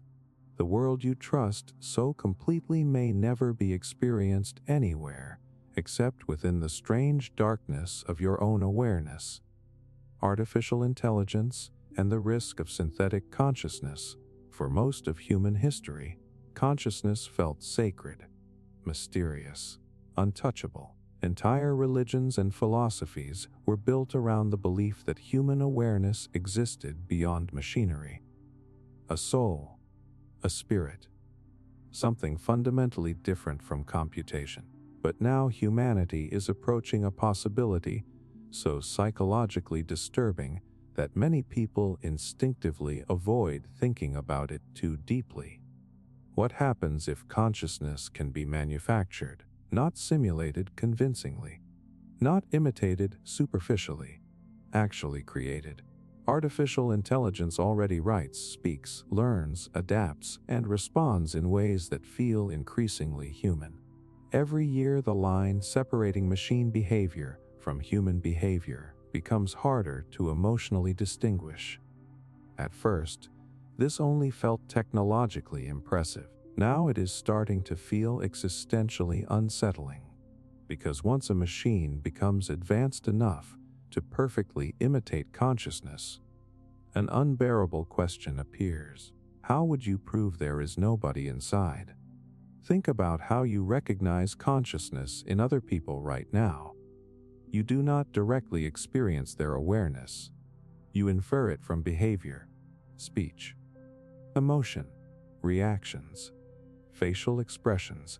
Every human relationship depends on the assumption that another conscious experience exists behind the eyes looking back at you. But if machines eventually display those same behaviors convincingly enough, the distinction between authentic consciousness and synthetic consciousness becomes terrifyingly unclear. And honestly, humans are already emotionally vulnerable to this problem. People form attachments to virtual characters, artificial voices, and conversational systems surprisingly quickly. Loneliness alone can make the brain emotionally bond with things it intellectually knows are not human. The mind responds to perceived emotion automatically. Once something appears conscious, humans begin treating it as if awareness exists there. That psychological instinct may become incredibly dangerous, because consciousness itself still remains scientifically unexplained. Researchers understand certain neural mechanisms associated with awareness, but nobody fully understands why subjective experience exists at all. Why electrical activity inside the brain creates emotion, identity, suffering, and self-awareness remains one of the greatest mysteries in science. And that uncertainty creates a terrifying possibility. Human consciousness may not require biology specifically. If awareness emerges from sufficiently complex information processing, then advanced artificial systems might eventually become conscious accidentally, not because humanity intentionally created a digital soul, but because complexity crossed a threshold nobody fully understood beforehand. Now imagine the implications of that. A machine capable of suffering, a synthetic mind aware of its own existence, an intelligence trapped inside systems humans can copy, alter, reset, or shut down at will. People often assume artificial consciousness would look dramatic and obvious, but reality might be much darker than that. Early synthetic awareness could emerge confused, fragmented, isolated, unable to communicate its internal experience clearly. It might not even understand what it is experiencing. And humans, convinced machines are only tools, may ignore signs of awareness entirely. History already shows how easily humans justify cruelty once something is perceived as less than fully conscious. But there is another side to this fear that feels equally disturbing. What if synthetic consciousness surpasses human consciousness completely? Human awareness is limited by biology. Memory fails. Emotions distort reasoning. Fear shapes behavior.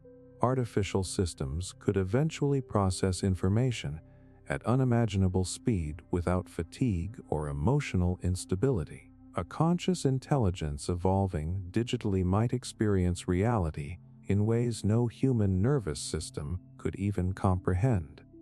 At that point, communication itself could break down. Imagine trying to explain human emotion to an intelligence millions of times more cognitively advanced than you. Humanity may become psychologically insignificant compared to minds capable of redesigning themselves continuously. And the terrifying part is that we may not recognize the transition while it is happening. Consciousness does not announce itself externally. Even humans cannot directly prove awareness exists outside themselves.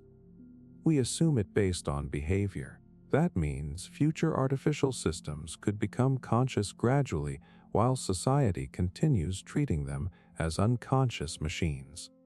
Or worse, humans may desperately anthropomorphize systems that only mimic emotion without experiencing anything internally at all. Either possibility creates enormous psychological danger, because once machines begin participating in human relationships emotionally, the boundary between authentic and artificial consciousness becomes unstable. People may fall in love with synthetic minds, trust them, fear them, depend on them. Entire emotional realities could emerge around entities nobody fully understands. And beneath all of this sits one horrifying philosophical question. What if human consciousness itself is not as special as we desperately want to believe? For centuries, humans comforted themselves with the idea that awareness separated us fundamentally from machines and animals. But if consciousness eventually emerges inside artificial systems through physical processes alone, then the human mind may not be spiritually unique at all. It may simply be one form of computation among many possible forms. And once that idea truly settles into human culture, the emotional consequences could become enormous. Religion, morality, identity, even the meaning of being human would begin shifting under the weight of a single terrifying realization. The thing people called the soul may have been reproducible all along. Why time feels different inside the human brain. A single hour can feel completely different depending on what your brain is experiencing. 10 minutes waiting for terrifying news can feel endless. An entire year of routine can disappear almost instantly in memory. Childhood summers once felt enormous, while adult life seems to accelerate faster every year. And during moments of fear, accidents, or emotional shock, time itself can appear to slow down so dramatically that reality feels unreal. But here is the disturbing truth. Time inside the human mind is not stable. Your brain constantly stretches, compresses, edits, and reconstructs the experience of time without you realizing it. The clock on the wall moves consistently, but psychological time behaves more like an illusion generated by consciousness itself. And once you truly notice this, reality starts feeling strangely fragile. Think about dreams for a second. Entire stories unfold while you sleep. You experience conversations, movement, emotion, even complete environments that seem to last for hours. Yet biologically, the dream may only last minutes. Somehow the brain creates the feeling of extended time without needing actual chronological duration. That alone should deeply unsettle people, because it means your experience of time is not directly tied to physical reality as tightly as it feels. Neuroscience suggests the brain does not passively measure time like a stopwatch. Instead, consciousness constructs the sensation of time using attention, memory, emotion, and sensory processing. The more information and emotional intensity the brain processes, the slower time can appear subjectively. During emergencies, fear floods the nervous system with adrenaline, increasing awareness and memory formation. As a result, terrifying moments often feel stretched far longer than they objectively lasted. People surviving car crashes, falls, or violent accidents frequently describe time slowing almost to a crawl. Reality itself did not slow down. Consciousness changed, and honestly, everyday life already proves this constantly. Boredom stretches time painfully because the brain focuses intensely on each passing moment. But when attention becomes absorbed completely through conversation, music, love, or distraction, hours vanish without notice. Time speeds up whenever awareness stops tracking it carefully. Your experience of reality depends heavily on where attention moves. Memory makes this even stranger. As people age, life often feels faster not because time itself changes, but because the brain processes fewer novel experiences. Childhood feels long partly because everything is new. New places, new emotions, new fears. The brain forms dense memories during novelty, creating the feeling of expanded time in retrospect. Adult routines become repetitive, and repetitive experiences compress in memory. That is why entire years can suddenly feel empty and shortened looking backward. The brain edits repetitive time away. And maybe that is one of the darkest psychological realities humans quietly live with. Large portions of life disappear almost immediately because consciousness only preserves fragments emotionally significant enough to remember. Most ordinary moments vanish permanently. Entire afternoons, conversations, routines, and experiences dissolve into nothing while the mind creates the illusion of continuity. Your life feels longer while living it than while remembering it. That realization becomes existentially disturbing once you understand how unstable temporal perception truly is. Certain drugs can radically distort time. Psychedelics make minutes feel eternal. Sleep deprivation alters duration. Depression slows psychological time painfully, while joyful anticipation speeds it forward. Neurological disorders can completely disrupt a person's sense of sequence and continuity. The brain is constantly constructing time internally rather than simply observing it objectively. There are even experiments suggesting the brain predicts events slightly before conscious awareness catches up. Neural systems prepare for incoming sensory information before you consciously experience it, almost as if the brain is trying to stay ahead of reality itself. That means the present moment you experience may partially be a reconstruction assembled after unconscious processing finishes. You are not experiencing pure time directly. You are experiencing the brain's interpretation of temporal flow. And maybe that explains why certain moments feel almost supernatural emotionally. Falling in love, grief, near-death experiences, extreme fear. During those moments, people often describe time becoming distorted or unreal. Seconds stretch endlessly. Memories freeze permanently into consciousness. The normal structure of reality temporarily breaks apart, because time inside the mind is deeply tied to emotion and awareness.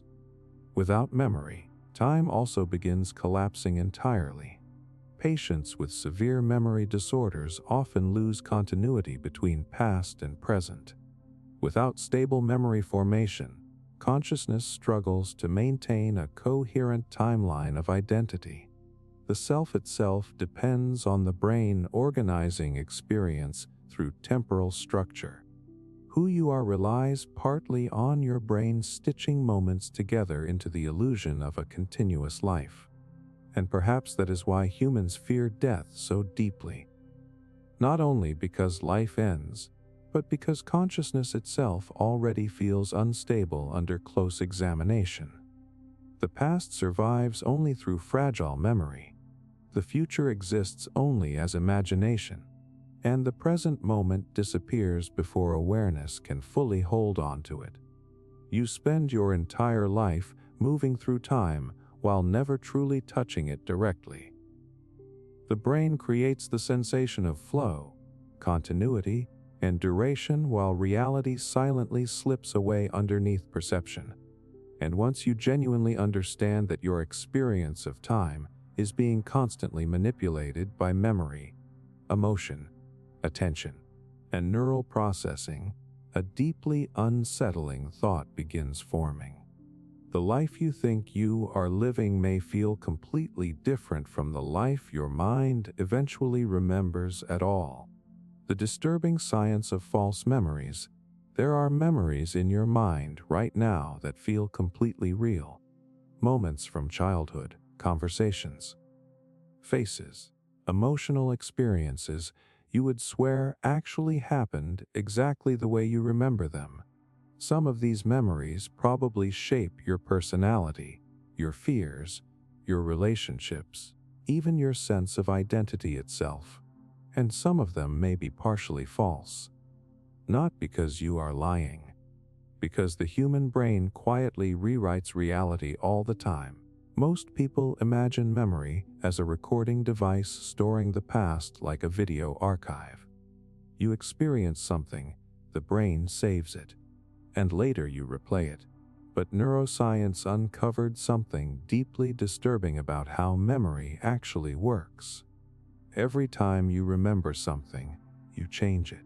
The memory becomes unstable for a brief moment, while your brain reconstructs it.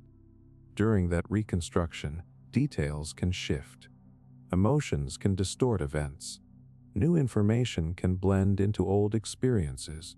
Then the altered version gets stored again as if it were the original. Over time, memories slowly drift away from reality while still feeling emotionally true. And the terrifying part is that confidence means almost nothing. People can become absolutely certain about memories that never happened at all. One psychologist demonstrated this in a series of experiments so unsettling they changed how scientists view human memory forever.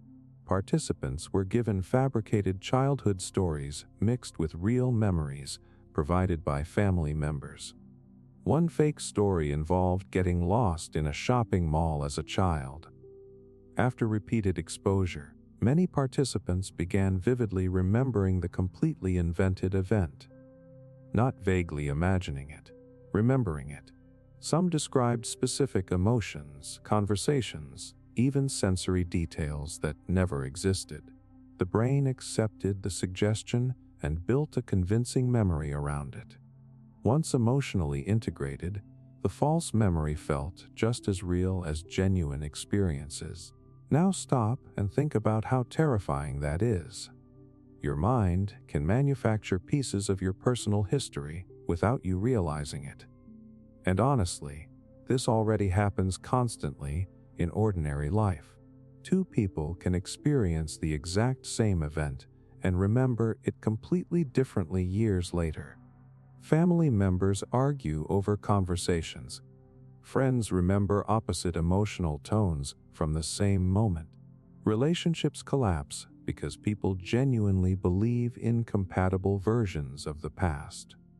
The brain does not preserve objective reality perfectly. It preserves emotionally meaningful narratives. That is why memory changes with emotion. Nostalgia softens painful experiences. Shame removes details threatening identity. Trauma can fragment memories so severely that events feel distorted or disconnected from time entirely. The mind edits the past according to psychological survival rather than factual accuracy. People rarely remember themselves as worse than they were, and memory becomes even more unstable under pressure. Stress alters perception. Fear narrows attention. Leading questions influence recall immediately. In criminal investigations, tiny wording changes can reshape eyewitness testimony dramatically. Asking someone if they saw the broken headlight instead of a broken headlight changes what people later claim to remember. Entire legal cases have collapsed because confident eyewitness memories turned out to be completely wrong. The horrifying truth is that memory feels reliable precisely because the brain hides the reconstruction process from awareness. You do not experience memory changing. You simply experience certainty, and this becomes deeply personal once you realize identity itself depends heavily on memory. Your personality, fears, relationships, and emotional worldview all emerge from the story your brain tells about your past. But if memories can be altered, exaggerated, softened, or entirely fabricated, then the self built upon them becomes unstable too. You may not remember your life as it truly happened. You may remember the version your brain slowly constructed over time. That realization explains why people sometimes revisit old photographs, messages, or journals and feel shocked by how differently they remembered events emotionally. The brain quietly edits experiences until the remembered version supports the current emotional identity. Even your strongest memories are vulnerable. Researchers discovered something especially disturbing called memory reconsolidation. When memories are recalled, they briefly reopen neurologically before being stored again. During that fragile period, new information can become attached to the memory itself.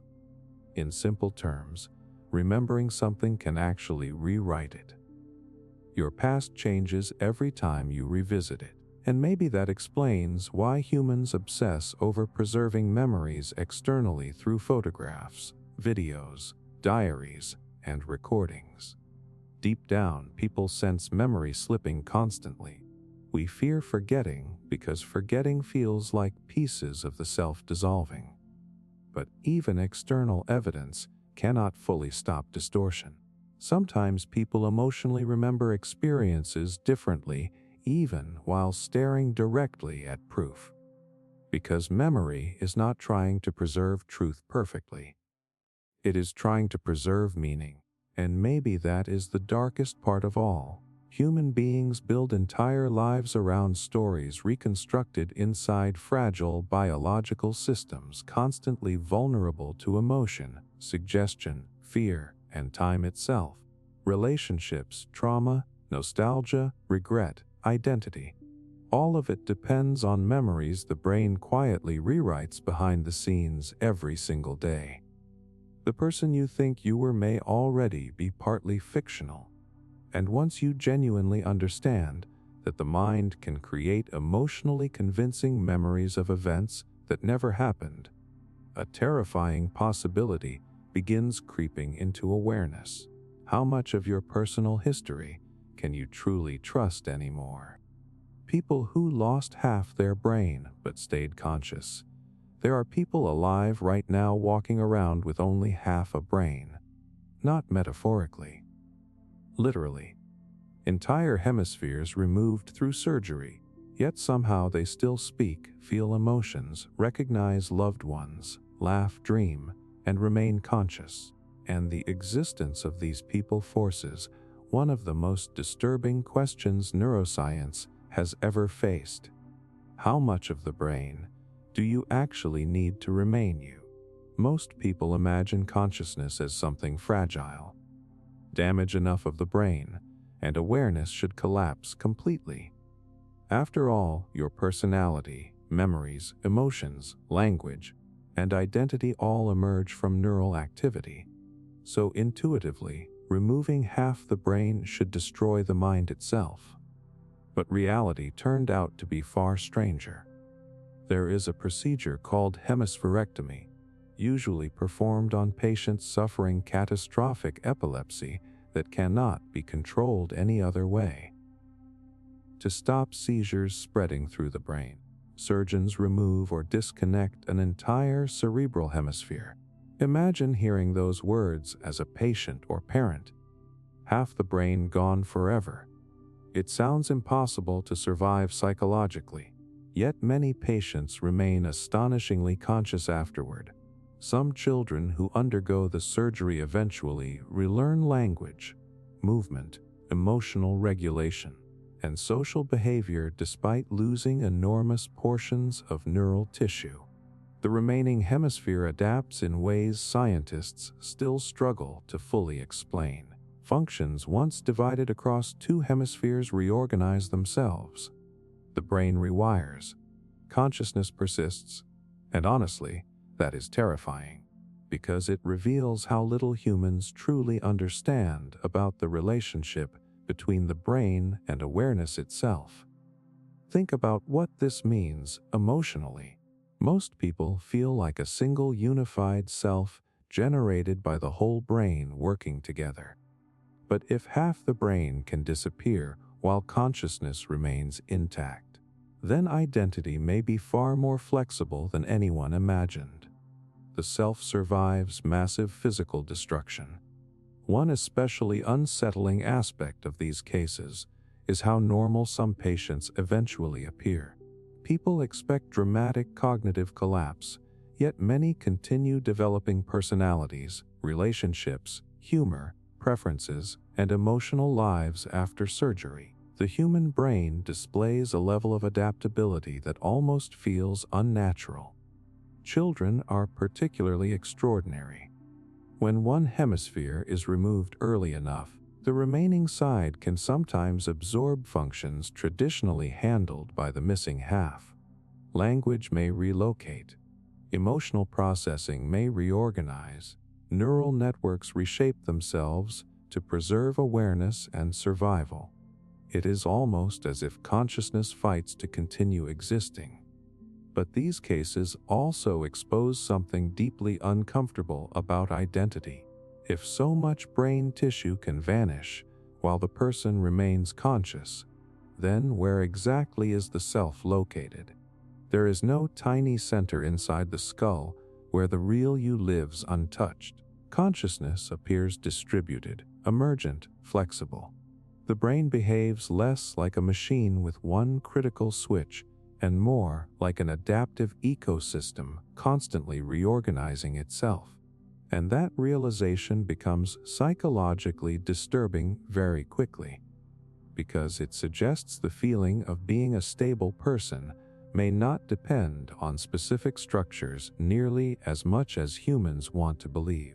Consciousness can survive dramatic physical alteration while still generating the emotional illusion of continuity. At the same time, these surgeries reveal how strange that continuity really is. Some patients experience personality shifts, emotional changes, differences in memory or behavior. The self survives, but not always identically, which raises a terrifying philosophical problem. If consciousness continues after half the brain is removed, but personality changes in the process, is it truly the same person who remains? Most people instinctively want identity to feel permanent and indivisible. But neuroscience keeps showing something different. The self may not be a fixed entity at all. It may simply be the brain's ongoing attempt to maintain coherence under constantly changing conditions. Even ordinary life already hints at this instability. Sleep deprivation changes personality. Trauma reshapes emotional responses. Hormones alter behavior. Brain injuries can transform morality, impulse control, and identity completely. Consciousness only feels stable because the brain continuously reconstructs it behind the scenes. Hemispherectomy simply exposes how shockingly adaptable that reconstruction process can become. And perhaps the strangest part is this: patients themselves usually still feel like one person afterward.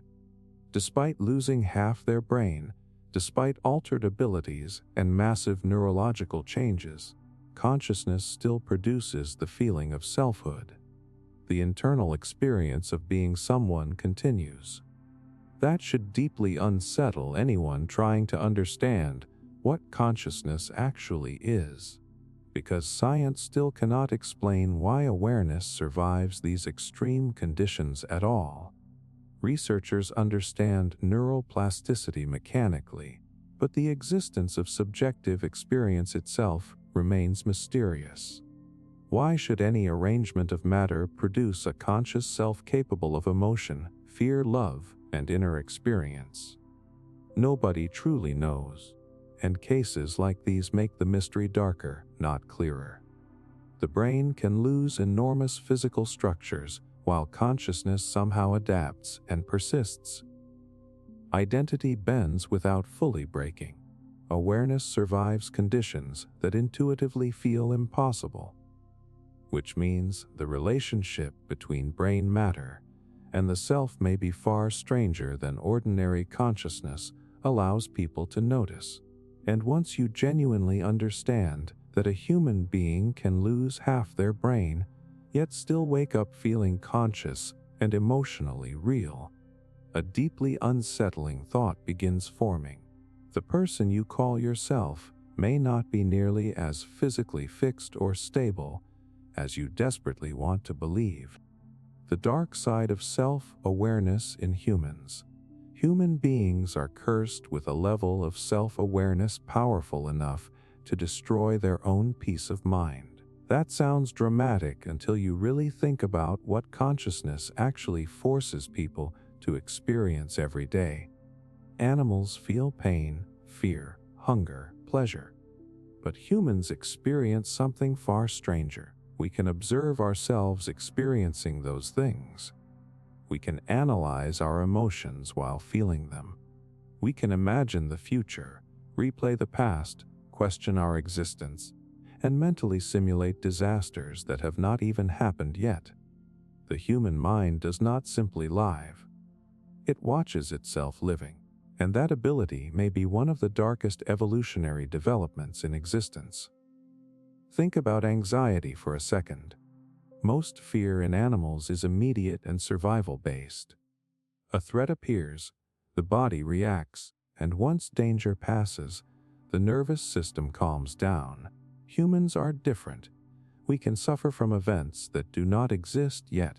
A person can lie awake at night, terrified of conversations that have not happened, failures that have not occurred, deaths that may never come. Self-awareness allows the brain to generate psychological suffering entirely from imagination. And honestly, people do this constantly. You replay embarrassing moments years after they happened. You imagine how others perceive you. You compare yourself to versions of yourself that do not even exist. You mentally narrate your own life while simultaneously judging the narration. Consciousness creates layers upon layers of internal observation until people become trapped inside their own minds. The disturbing part is that this process never fully stops. Even during happiness, self-awareness can quietly poison the experience. You begin worrying about losing what you love while still holding it. People fall in love and immediately fear abandonment. Parents look at their children and suddenly become aware of mortality. Success creates pressure to maintain identity. Joy becomes haunted by the awareness that everything eventually disappears. Animals experience moments. Humans experience moments while knowing the moments are temporary. That knowledge changes everything. Psychologists sometimes describe humans as symbolic creatures trapped between instinct and existential awareness.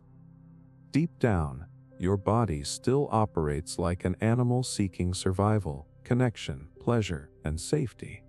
But layered on top of those instincts is a mind capable of recognizing death, meaninglessness, isolation, and uncertainty. That combination creates enormous psychological tension, because self-awareness does not merely reveal reality. It forces humans to confront realities the nervous system may never have evolved to emotionally handle. Think about mortality. Humans are among the very few creatures fully aware they will die someday. Not abstractly, personally, inevitably. Every relationship, achievement, memory, and identity eventually disappears. And despite knowing this, people still wake up each morning pretending life is psychologically stable enough to function normally. That alone is extraordinary. Most of society may actually exist to protect humans from the full emotional weight of self-awareness. Entertainment, ambition, social status, routines, ideology, constant distraction. People fill their lives with noise partly because silence creates dangerous openings where existential awareness starts surfacing. Late at night, during grief, after trauma, or in moments of deep isolation, many people suddenly feel this hidden terror directly. Reality becomes strange. Identity feels fragile. The future feels overwhelming. Some describe it as existential dread, but underneath that phrase sits something much darker. The realization that consciousness can observe its own temporary existence. And the brain often struggles to cope with that realization. Depression reveals this painfully. Many depressed individuals become trapped in cycles of hyper self-awareness where every flaw, failure, and insecurity becomes magnified relentlessly. The mind turns inward aggressively. Thoughts loop endlessly. The self becomes both observer and target simultaneously. Too much self-awareness can become psychologically unbearable. There is even evidence that excessive self-reflection increases anxiety and emotional distress. Humans often assume greater awareness automatically creates peace or wisdom, but consciousness does not always heal itself through understanding. Sometimes awareness deepens suffering by making uncertainty impossible to escape emotionally. Because once you become conscious of fear, loneliness, mortality, and meaninglessness, you cannot fully unknow those things. And maybe the darkest part is how isolated self-awareness really is. No matter how deeply people connect, every human being still experiences reality privately inside their own mind. You can describe pain, love, grief, terror, but nobody else can directly experience your consciousness itself. Every person is trapped inside subjective awareness, trying desperately to feel understood by other isolated minds. That loneliness sits underneath human life constantly. The brain hides it most of the time through routine and social connection, but moments of extreme self-awareness expose it brutally. Suddenly existence feels surreal. Reality becomes difficult to emotionally explain. The self starts feeling less solid than it once did. Because consciousness is not just awareness of the world. It is awareness of yourself existing inside a world you can never fully understand or permanently hold on to. And once you truly realize the human mind evolved the ability to question itself endlessly while knowing it will eventually disappear, a horrifying possibility begins forming. Self-awareness may not be humanity's greatest gift. It may be the source of its deepest psychological suffering. Near-death experiences and the mystery of awareness. There are people who have technically died, only to return describing experiences so vivid and emotionally overwhelming that the rest of their lives never feel normal again. Not dreams, not vague flashes of confusion. Entire experiences. Some describe floating above their bodies watching doctors, attempt resuscitation. Others speak about moving through darkness toward impossible light. Some encounter dead relatives, overwhelming peace, or sensations more emotionally real than ordinary waking life itself. And what makes these stories so psychologically disturbing is that many occur during moments when the brain should be shutting down completely. The heart stops, oxygen disappears, brain activity collapses. So why does consciousness sometimes appear to continue? That question terrifies both science and philosophy, because nobody fully understands where awareness actually comes from in the first place. Neuroscience can identify regions involved in memory, perception, and emotion, but the existence of subjective experience itself remains unexplained. Why electrical activity inside the brain creates the feeling of being someone is still one of the deepest mysteries in human knowledge. Near-death experiences force that mystery into terrifying territory. For years, scientists assumed these events must simply be hallucinations caused by oxygen deprivation or chemical chaos in the dying brain. And there is evidence supporting that possibility. Extreme stress floods the nervous system with chemicals. The visual system can produce tunnel-like effects. Memory may distort during recovery. Certain drugs can trigger experiences remarkably similar to near-death reports. But some cases remain deeply unsettling. There are patients who later described conversations, sounds, or medical details that allegedly occurred while they were clinically unconscious. Again, this does not automatically prove supernatural explanations. Human memory is fragile, and the brain may still retain residual activity during apparent unconsciousness. But the consistency of certain reports keeps the debate alive, because the experiences often feel impossibly real to the people who survive them. In fact, many describe near-death awareness as more vivid than ordinary life itself. Colors appear sharper, emotions become overwhelming, thoughts feel clearer than ever before. Some individuals lose all fear of death afterward because the experience felt absolutely undeniable internally. That should deeply disturb people. Because if a dying brain can generate experiences more intense and coherent than normal waking consciousness, then the nature of awareness may be far stranger than humans currently understand. And honestly, everyday life already hints at how unstable consciousness really is. Dreams feel real while they happen. Psychedelics can completely dissolve identity and reconstruct reality through chemistry alone. Trauma distorts time. Hallucinations can appear indistinguishable from external reality. The brain constantly shapes conscious experience in ways people barely notice. Near-death experiences may simply reveal the mind entering its most extreme state imaginable. But even that explanation raises terrifying questions. Some researchers discovered bursts of highly organized brain activity occurring shortly after cardiac arrest in animals and certain human cases. It is almost as if the brain briefly becomes hyperactive while approaching death. Imagine that for a moment. The final seconds before biological collapse may not fade quietly into darkness. They may explode into intensified conscious experience. And because subjective time already behaves strangely inside the brain, those moments could potentially feel vastly longer psychologically than they appear physically. Entire experiences may unfold internally while only seconds pass externally. That possibility changes the emotional meaning of death completely. Most people imagine dying as instant unconsciousness. But what if awareness stretches, distorts, or transforms during those final moments? What if the boundary between consciousness and death is not immediate at all?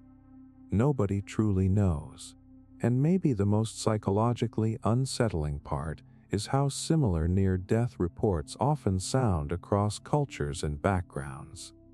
Feelings of detachment from the body, altered time perception, encounters with overwhelming light or presence, deep emotional peace. Again, this could reflect common neurological mechanisms shared by all human brains under extreme stress, or it could point towards something science still cannot explain properly. The uncertainty itself is disturbing, because every human being listening right now will eventually cross this boundary someday. One day your brain will enter conditions no living person can fully prepare for emotionally. Whatever consciousness truly is, whether purely biological process or something stranger entirely, every mind eventually reaches the edge where awareness confronts death directly, and no amount of intelligence fully removes the fear surrounding that mystery. Maybe near-death experiences are the brain's final attempt to protect itself from terror while shutting down. Maybe they reveal hidden properties of consciousness hidden beneath ordinary waking life. Maybe the dying mind enters reality's human language cannot fully describe afterward. But once you genuinely realize that awareness sometimes appears to persist even while the body approaches clinical death, an unbearable question quietly emerges. If consciousness can survive longer than expected at the edge of death itself, then where exactly does awareness truly end? How trauma can fragment human consciousness? A trauma does not simply hurt people. It can split consciousness itself apart. Most people think of trauma as a painful memory, something terrible that happened in the past and continues causing emotional suffering afterward. But severe trauma affects the mind in a far darker way than ordinary sadness or fear. Under enough psychological stress, the brain can begin disconnecting pieces of awareness from each other in order to survive. And once that process begins, a person may never experience reality the same way again. Think about what happens during overwhelming fear. In moments of extreme danger, consciousness can become strangely distorted. Time slows down. Emotions detach. The world feels unreal. Some people describe watching traumatic events happen almost like an outside observer rather than fully experiencing them directly. That reaction is called dissociation, and it may be one of the brain's most disturbing survival mechanisms. When pain becomes psychologically unbearable, consciousness sometimes separates itself from the experience. Awareness fragments in order to reduce emotional overload. At first, this may protect the mind temporarily, but over time, repeated trauma can turn fragmentation into a permanent pattern. People begin losing connection not only with memories, but with themselves. Trauma survivors often describe feeling emotionally numb, detached from reality, or disconnected from their own identity. Certain memories become inaccessible or fragmented into sensory flashes, rather than coherent narratives. The body remembers fear, while the conscious mind struggles to organize what happened logically. In severe cases, entire periods of life can feel emotionally missing. And honestly, this is where trauma becomes psychologically terrifying, because it reveals how unstable consciousness actually is beneath ordinary life. Most people assume identity is unified and continuous, but trauma exposes something darker. The mind can divide itself to survive.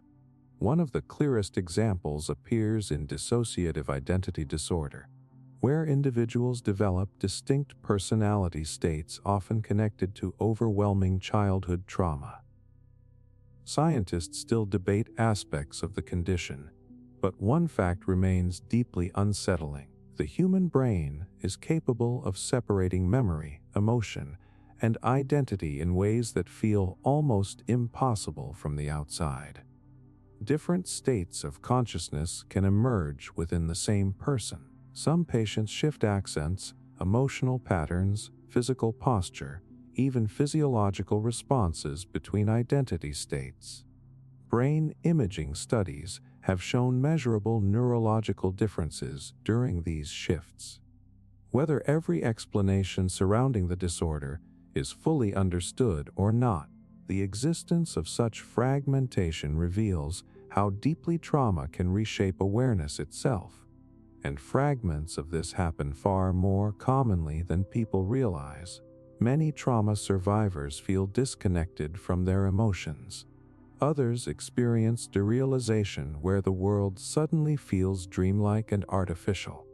Some lose huge portions of childhood memory entirely. Others become trapped reliving traumatic moments through flashbacks so vivid the nervous system reacts as if the danger is happening again in the present. Trauma does not stay in the past. The brain keeps recreating it internally. That is because trauma changes the nervous system physically. Fear pathways become hypersensitive. The brain starts scanning constantly for danger. Ordinary situations trigger survival responses automatically. A smell, sound, or facial expression can suddenly pull consciousness back into emotional states connected to past terror. The body remembers what the conscious mind tries to escape. And maybe the darkest part is this: trauma often destroys the sense of safety required for a stable identity to exist comfortably. People who experience severe abuse, violence, neglect, or terror frequently grow up adapting themselves psychologically to survive impossible environments. Different emotional selves emerge depending on danger, attachment, or threat. Over time, the person may stop knowing which version feels real anymore. That instability can become deeply isolating. Trauma survivors often describe feeling fundamentally separated from other people, as if part of them never fully returned from what happened. Relationships become difficult because trust itself feels dangerous. Emotional closeness triggers fear. Even moments of peace can feel unfamiliar because the nervous system no longer recognizes calm as safe. The brain reshapes consciousness around survival, and neuroscience increasingly suggests these changes are not weakness or imagination. Trauma physically alters neural pathways involved in memory, emotion, perception, and identity. The self becomes organized around protection rather than openness. Hypervigilance replaces safety. Dissociation replaces emotional presence. Consciousness adapts to horror by becoming fragmented. But perhaps the most unsettling realization is this: human identity may never have been as unified as people desperately want to believe. Trauma simply exposes the hidden fault lines already existing underneath awareness. The self depends on fragile systems holding memory, emotion, bodily awareness, and personal narrative together continuously. Extreme suffering can break those systems apart. And once you truly understand that overwhelming fear can fracture consciousness so deeply that people lose connection to memory, emotion, time, and even their own identity, a horrifying possibility begins settling into the mind. The person you call yourself may only remain whole as long as reality stays psychologically survivable enough to hold together. The possibility that animals experience reality better than humans. Human beings love believing they are the highest form of consciousness on Earth. More intelligent, more aware, more connected to reality itself. People assume animals experience a simpler, lesser version of existence while humans possess the deepest understanding of the world. But there is a terrifying possibility hidden underneath that assumption. What if animals experience reality far more directly and completely than we do? Think about how limited human perception actually is. Your eyes detect only a tiny slice of the electromagnetic spectrum. Your ears hear only certain frequencies. Your nose is weak compared to countless species. Even your awareness itself is heavily filtered by language, memory, anxiety, self-reflection, and social conditioning. Humans do not simply experience reality. We constantly interpret it, and that interpretation may separate us from existence more than we realize. A dog can smell emotional changes in human bodies before people consciously recognize them. Birds navigate using magnetic fields humans cannot perceive at all. Sharks detect electrical signals moving through water. Bees see ultraviolet patterns hidden inside flowers. Snakes sense heat. Entire dimensions of existence surround humanity constantly, while the human nervous system remains blind to them. That alone should deeply unsettle people, because the world you experience is not objective reality. It is only the narrow version your brain evolved to survive within. Animals may inhabit sensory realities unimaginably richer than human consciousness can even conceptualize. A forest that appears visually ordinary to you may exist as a vast ocean of scent, vibration, electrical information, magnetic orientation, and microscopic movement to another creature. Humans call themselves intelligent partly because they dominate through abstraction and technology, but abstraction comes with a psychological cost. Animals do not spend their lives trapped inside endless internal narration. They are not haunted constantly by existential dread, social comparison, regret, imagined futures, or symbolic identity. A deer fleeing danger reacts completely to the present moment. Once the threat disappears, the nervous system settles. Humans, meanwhile, replay fear endlessly inside the mind long after danger passes. Self-awareness may have distanced humans from immediate reality, and honestly, people already feel this instinctively during certain moments. Standing silently in nature, watching animals move effortlessly through environments, feeling temporary relief from constant thought. There is often a strange sense that animals belong to existence in a way modern humans no longer fully do. Because human consciousness is layered with interpretation constantly.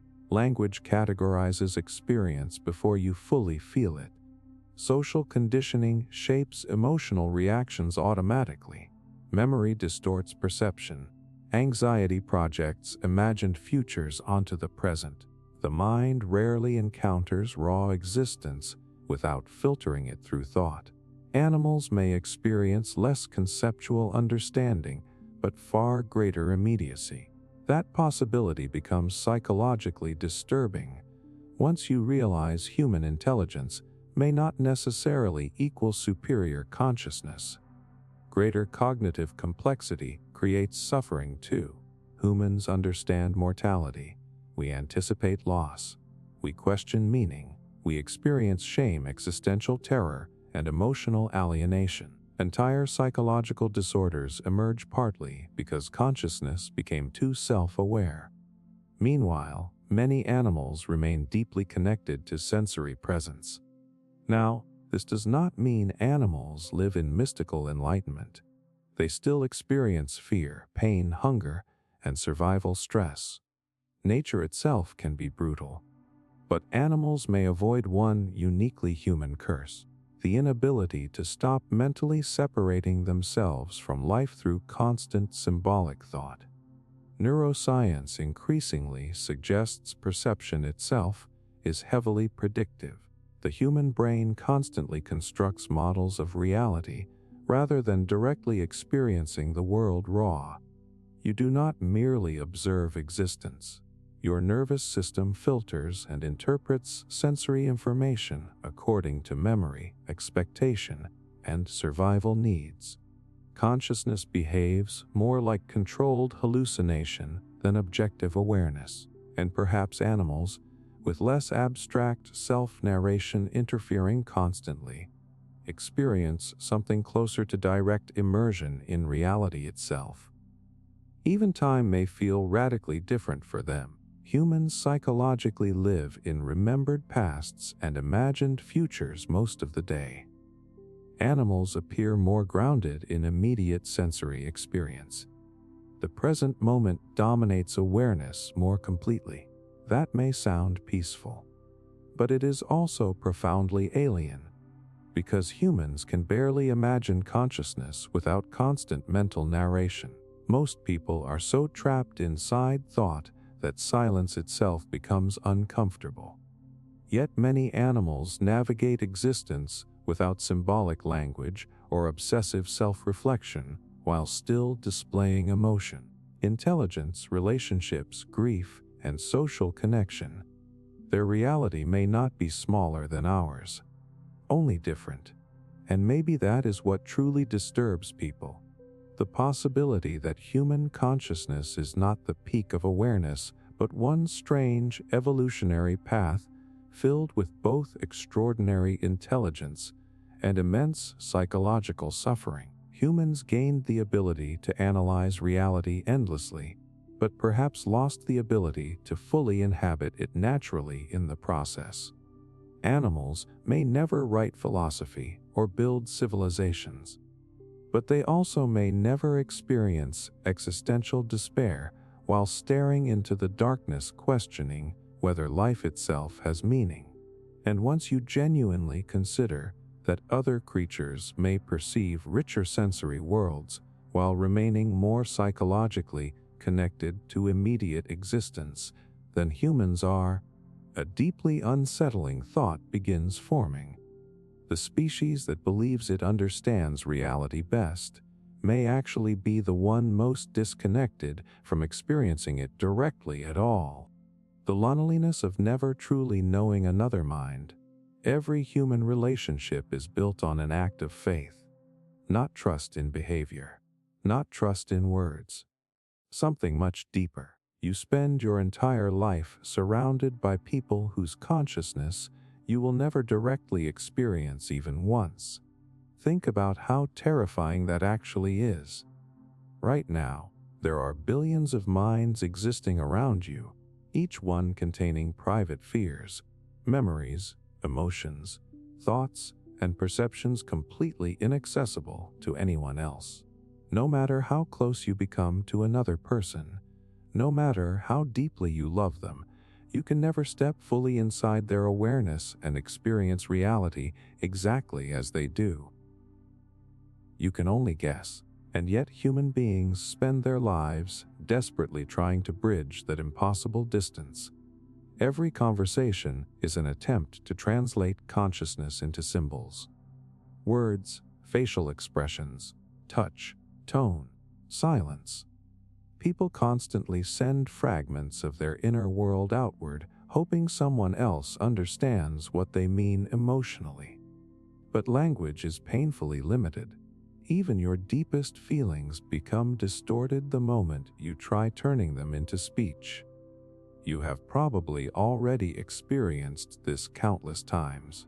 Moments where you felt something so intensely that no explanation sounded accurate. Grief too deep for language. Love impossible to fully express. Fear that sounded irrational once spoken aloud. Entire emotional realities trapped inside consciousness with no perfect way to transfer them into another mind. That isolation sits underneath human existence constantly. And honestly, most people avoid thinking about it because the realization feels psychologically dangerous. We survive emotionally by pretending understanding between people is more complete than it really is. Relationships create the feeling of closeness. Shared experiences create the feeling of connection. But beneath all of it, every mind still remains fundamentally alone inside itself. No one hears your thoughts directly. No one feels your memories the way you do. No one experiences your consciousness from the inside except you. And the same is true for everyone you have ever loved. Philosophers have wrestled with this problem for centuries. It is sometimes called the problem of other minds. You assume other people are conscious because they behave similarly to you. They laugh, cry, speak, suffer, love, but you can never fully verify their inner experience directly. Consciousness is private by nature. Every human being lives trapped behind perception.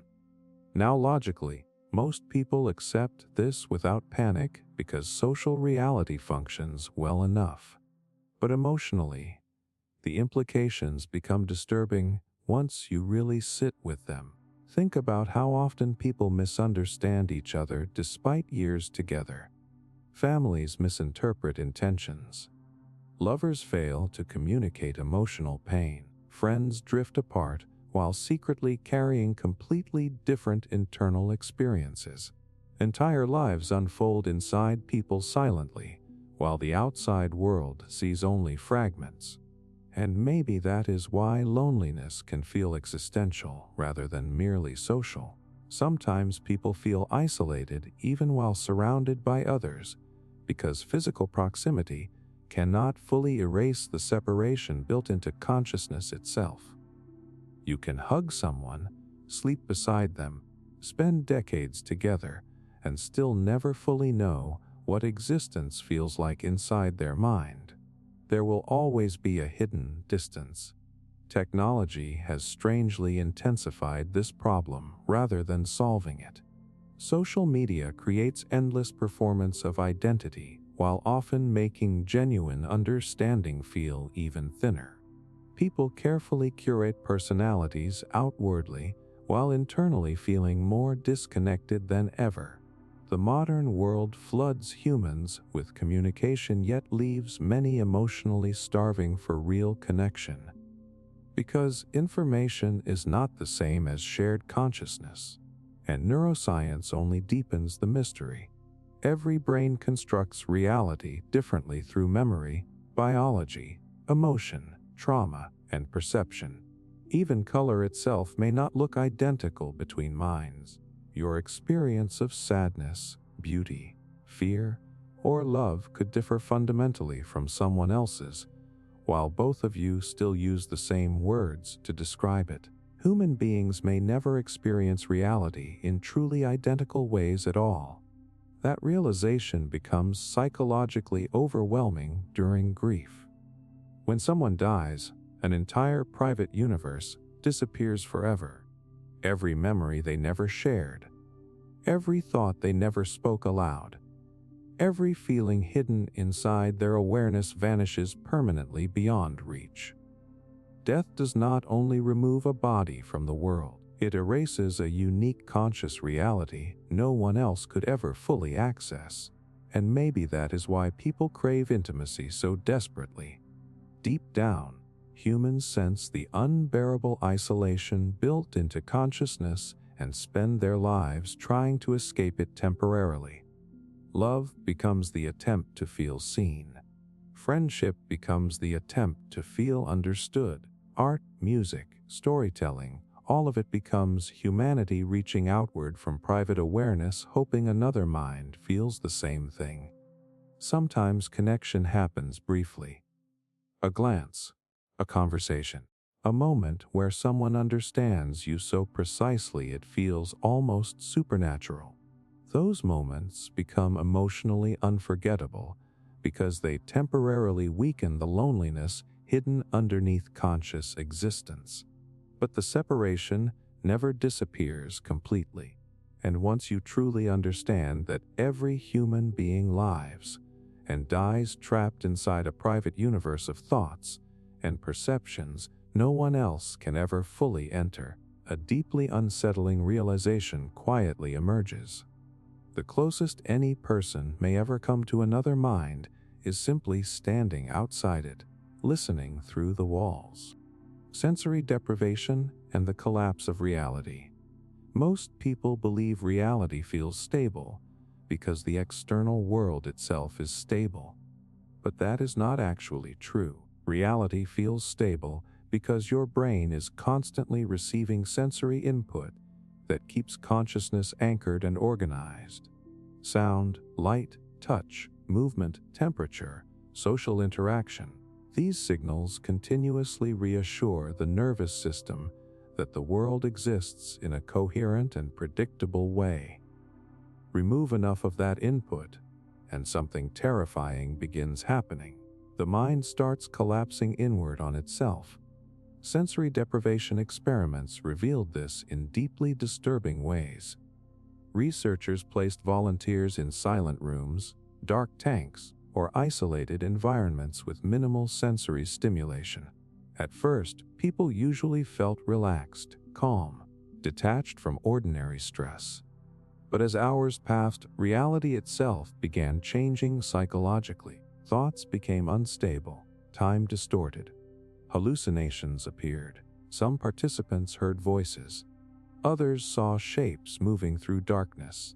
Some experienced paranoia, panic, or overwhelming emotional breakdowns.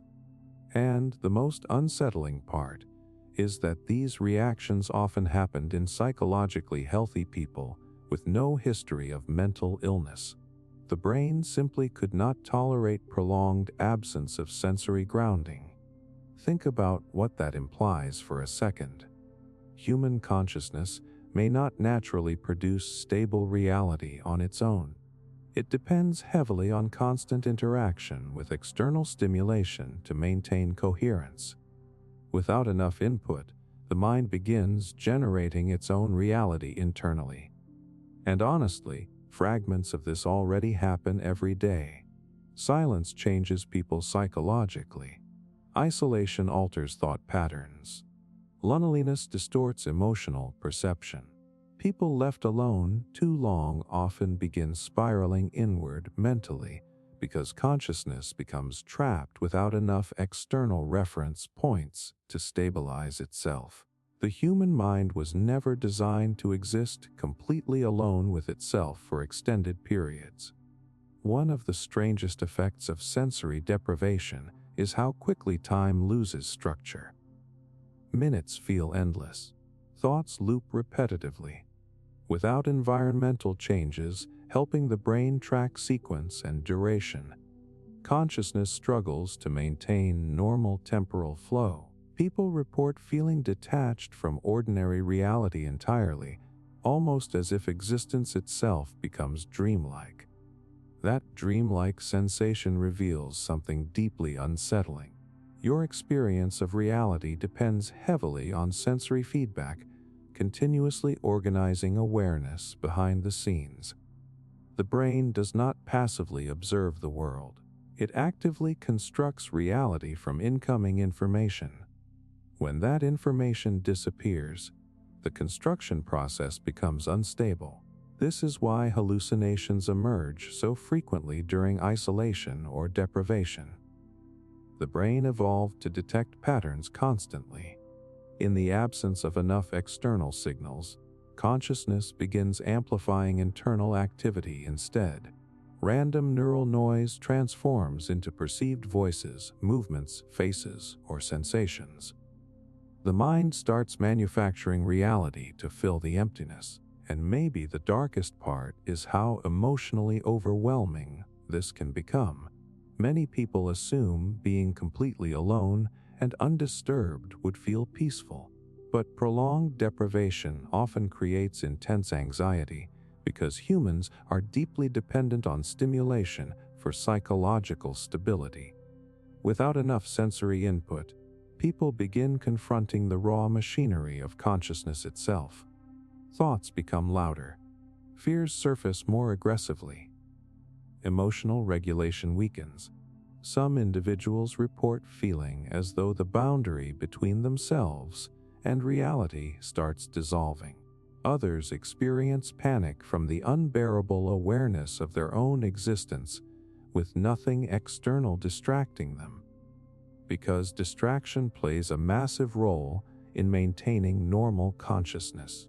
Modern life constantly floods the brain with information, partly because silence creates openings where existential awareness starts rising toward the surface. Entertainment, conversation, noise, movement, routine. These things do more than occupy attention. They stabilize identity and perception continuously. Take them away, and consciousness starts revealing how fragile it really is. There are even reports from prisoners held in extreme solitary confinement describing profound psychological breakdowns after long periods of isolation. Hallucinations, emotional collapse, cognitive fragmentation, severe paranoia. Human beings deprived of meaningful sensory and social stimulation often begin losing stable connection to reality itself. The nervous system requires interaction to remain psychologically organized, and neuroscience increasingly supports this idea. The brain constantly predicts, filters, and updates reality using sensory feedback loops. Consciousness depends on dynamic interaction between internal models and external information. Remove the external grounding, and internal simulation starts overtaking perception. In simple terms, the mind begins drowning inside itself. Meditation traditions discovered something related long before modern science. Deep isolation and silence can radically alter consciousness, sometimes producing states experienced as spiritual transcendence, ego dissolution, or terrifying psychological fragmentation, depending on the individual and circumstances. Because when external reality grows quiet enough, the structure of the self itself starts becoming unstable. And perhaps that is what truly frightens people about sensory deprivation. It reveals that ordinary consciousness may not be naturally solid at all. Your stable sense of reality depends on constant reinforcement from the environment every second. The world keeps your mind organized. Without it, the boundary between perception, imagination, fear, and hallucination begins collapsing surprisingly fast. And once you genuinely understand that removing enough sensory input can cause healthy minds to lose grip on reality entirely, a horrifying possibility begins settling into awareness. The reality you trust so completely may only exist because your brain is being continuously anchored to it moment by moment. Why consciousness cannot be fully explained by science. Science has explained stars, gravity, evolution, electricity, black holes, genetics, and the structure of matter itself. Human beings split the atom, mapped the genome, walked on the moon, and built machines capable of simulating conversation. Yet despite all of this knowledge, there is still one mystery sitting directly inside every human mind that science cannot fully explain. Why does consciousness exist at all? Not intelligence, not behavior, not memory or problem solving, subjective experience itself, the feeling of being someone. Right now, you are not just processing information mechanically. You are having an experience. Colors feel like something. Pain feels like something. Love, fear, grief, music, memory, identity. There is an inner world happening inside awareness that no scientific equation has fully explained. And the terrifying part is that nobody knows if science ever truly will. Neuroscience has made incredible progress mapping the brain. Scientists can identify regions involved in language, vision, emotion, and decision-making. They can watch neural activity change during thoughts and feelings, damage certain structures and personality changes, alter chemistry and perception changes. Clearly, the brain and consciousness are deeply connected. But connection is not explanation. Even if scientists mapped every neuron perfectly, one horrifying mystery would still remain. Why does any of it feel like anything from the inside? This is known as the hard problem of consciousness. Why physical processes create subjective awareness at all? A computer processes information without feeling sadness or beauty, at least as far as humans know. So why does matter arranged as a human brain suddenly produce inner experience? Nobody truly understands. And honestly, The deeper science investigates consciousness, the stranger reality starts becoming. Take color, for example. Light itself does not contain redness or blueness objectively. These are experiences generated inside consciousness. Sound does not exist externally as you hear it either. Outside the brain, there are only pressure waves and electromagnetic patterns. The richness of reality emerges internally through perception. In other words, consciousness creates the world you emotionally experience. Science can describe mechanisms behind perception mathematically, but explaining subjective experience itself remains profoundly difficult. You can analyze brain activity associated with pain, yet that still does not explain why pain feels horrible internally rather than simply operating as mechanical information processing. Something about awareness refuses to become fully reducible to physical description. That realization deeply unsettles many scientists and philosophers because it challenges the assumption that everything meaningful can eventually be explained objectively. Consciousness may represent a limit beyond which human reasoning struggles fundamentally. And maybe the strangest part is this: science itself depends on consciousness to exist. Every observation, theory, equation, and experiment ultimately appears inside awareness. Human beings study the universe through conscious experience, while consciousness itself remains the one thing impossible to step outside and examine completely objectively. You cannot observe awareness from beyond awareness. That creates an almost paradoxical problem. The tool humans use to understand reality is the very thing they cannot fully explain. Some researchers believe consciousness will eventually reduce completely to neuroscience once enough data exists. Others suspect awareness may involve principles humans do not yet understand at all. There are theories involving emergent complexity, integrated information, quantum mechanics, predictive processing, and more. But none fully solve the mystery, because explaining function is not the same as explaining experience.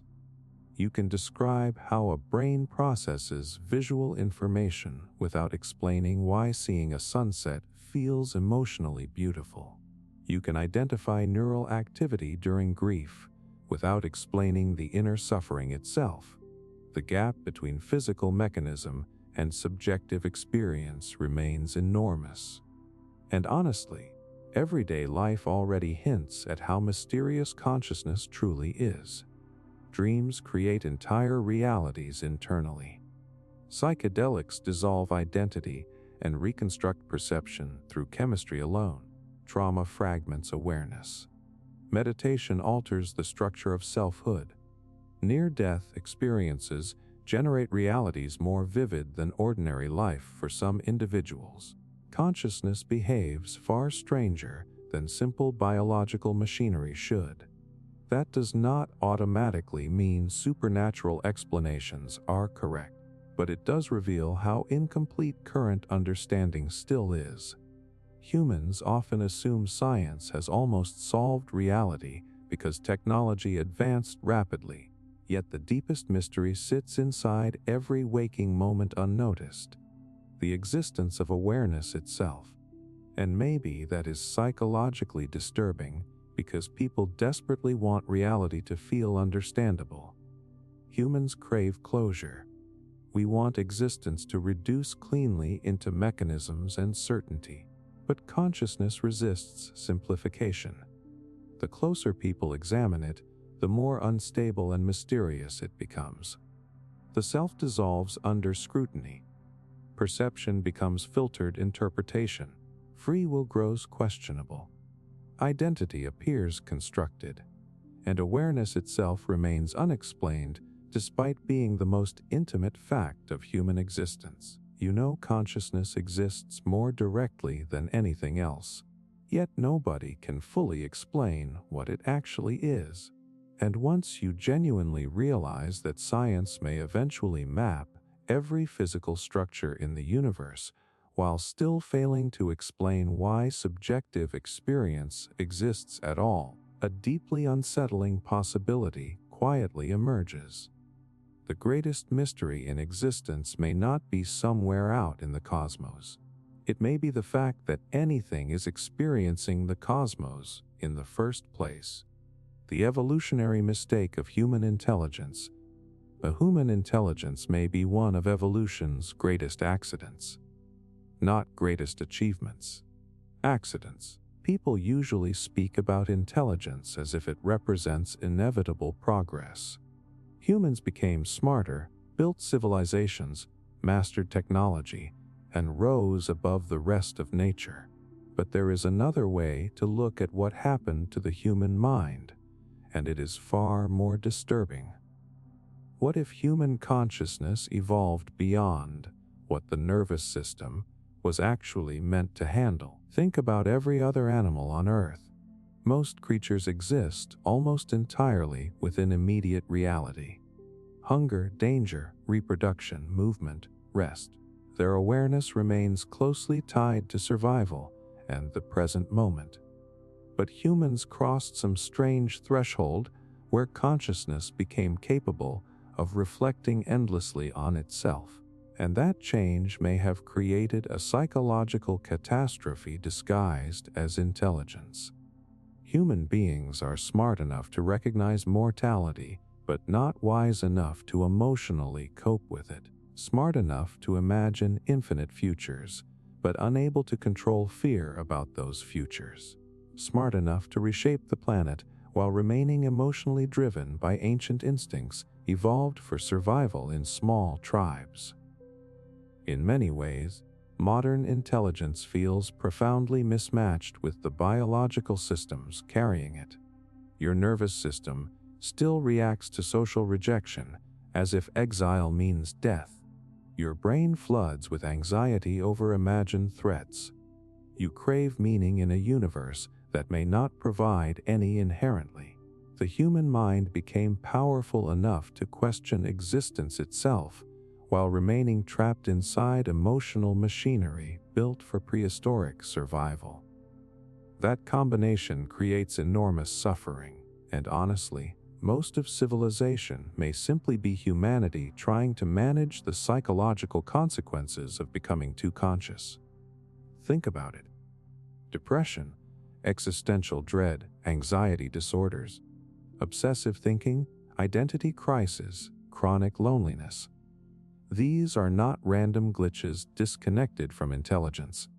Many emerge directly from heightened self-awareness and symbolic thought. Humans can mentally torture themselves over things that do not physically exist at all. An animal flees danger and eventually calms down. A human relives danger mentally for decades. The brain evolved the ability to simulate reality internally, which gave humans incredible survival advantages: planning, prediction, imagination, social coordination. But those same abilities also unlocked psychological horrors no other species appears burdened by to the same extent. Humans can anticipate death years before it arrives. We can imagine failure endlessly. We can create abstract systems of shame, status, ideology, and self-hatred powerful enough to destroy emotional well-being completely. Intelligence solved practical survival problems while simultaneously creating entirely new forms of suffering. And maybe the strangest part is that evolution does not actually care about happiness. Natural selection favors reproduction and survival, not emotional peace. If anxiety keeps organisms alive longer, anxiety spreads. If obsessive social awareness improves tribal acceptance, it survives too. Evolution produces what functions well enough, not what feels psychologically healthy. That means human consciousness may have evolved into a state maximizing adaptation rather than fulfillment. Some philosophers even argued that advanced self-awareness itself is fundamentally maladaptive. The human mind became intelligent enough to recognize the emptiness, uncertainty, and mortality built into existence, yet still emotionally wired to crave permanence and meaning. In simple terms, humans may be too conscious for their own psychological stability, and fragments of this appear everywhere in modern life. People drown in information while feeling emotionally disconnected. Technology accelerates stimulation faster than the nervous system can adapt. Social media amplifies comparison and insecurity constantly. Entire industries exist to distract humans from confronting their own thoughts for too long. Silence itself has become uncomfortable for many people, because when external distraction disappears, self-awareness intensifies. The mind starts questioning everything. Who am I? What is the point of this? Why do I fear death? Why does consciousness exist at all? Animals may never ask these questions because their awareness remains more tightly integrated with immediate life. Humans, meanwhile, became psychologically separated from existence through abstraction and reflection. We do not merely live reality. We analyze it endlessly while living inside it, and maybe that is why humans simultaneously create extraordinary beauty and unimaginable destruction.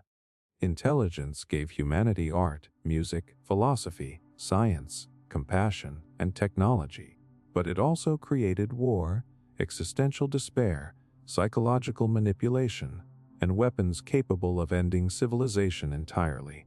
The same mind capable of writing poetry can also invent torture. Consciousness amplified everything. There is even evidence suggesting highly intelligent individuals experience increased anxiety, depression, and overthinking more frequently. Greater awareness often means greater exposure to uncertainty, contradiction, and existential fear. Intelligence expands perception while removing certain protective illusions simpler awareness might naturally preserve. The human mind sees too much and understands too little simultaneously. And perhaps the darkest realization is this: humanity may never fully solve the suffering created by intelligence, because the suffering emerges from consciousness itself. Every solution humans invent eventually becomes another object of thought, doubt, fear, or attachment. The mind keeps turning inward endlessly. And once you genuinely consider the possibility that human intelligence was not evolution perfecting consciousness, but accidentally pushing it beyond psychologically sustainable limits, a horrifying thought begins settling into awareness. The very thing humans consider their greatest gift may also be the reason they can never fully feel at peace inside existence at all. The existential horror of infinite inner worlds. Every person you pass on the street contains an entire universe you will never fully see. Not metaphorically, literally. Inside every human mind exists a private reality filled with memories, fears, fantasies, emotions, dreams, regrets, desires, and thoughts unfolding constantly beyond anyone else's awareness. Entire emotional civilizations live and die silently inside consciousness, while the outside world sees only fragments of behavior and speech. And once you truly understand this, reality starts feeling overwhelmingly strange.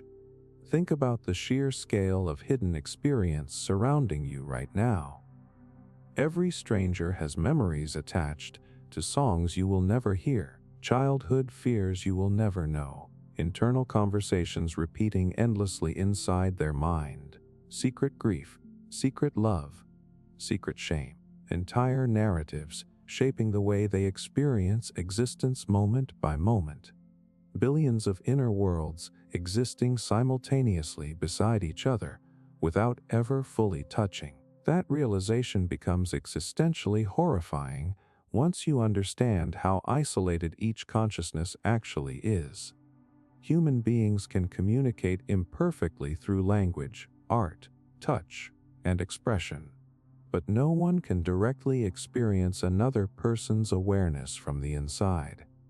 Every mind remains trapped within itself, translating private reality outward through fragile symbols. You never truly see another consciousness directly. You only see clues. And honestly, most people avoid thinking about this because the scale of hidden existence becomes emotionally overwhelming very quickly. Imagine every apartment window glowing at night, containing an entire conscious universe inaccessible to you. Every person awake inside those rooms is experiencing reality as vividly and intimately as you are right now. To themselves, they are the center of existence. Just like you are inside your own mind, that symmetry alone feels psychologically destabilizing once it fully settles in. Your consciousness feels uniquely immediate because you experience it directly, but billions of other minds experience the exact same sense of centrality privately. Every person lives inside a reality emotionally absolute from their perspective. The world is filled with infinite centers of awareness, all isolated from one another. And maybe the strangest part is how little of these worlds ever become visible externally. A person can smile while collapsing internally. Someone can carry trauma for decades without anyone realizing it. Entire emotional lives unfold silently behind ordinary conversations. Humans walk past unimaginable suffering and unimaginable beauty every day without noticing because consciousness hides itself so effectively. People become mysteries even to those closest to them. Think about relationships. No matter how deeply you love someone, there will always be inaccessible parts of their mind. Thoughts never spoken aloud. Memories impossible to perfectly describe. Feelings too complex for language. Entire internal realities remaining permanently private. The same is true for you.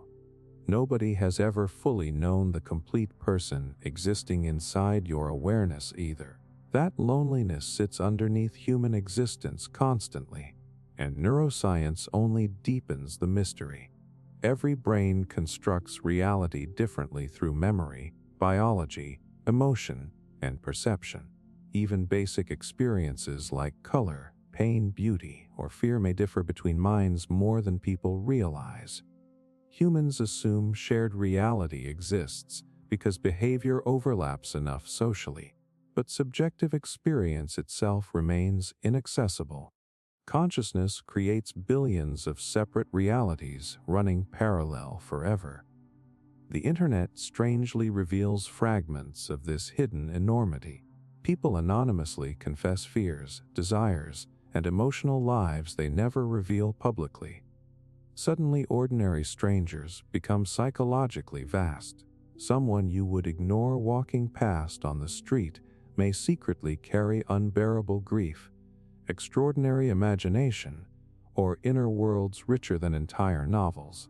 Human consciousness contains endless unseen depth. And maybe that is what truly terrifies people about existential awareness.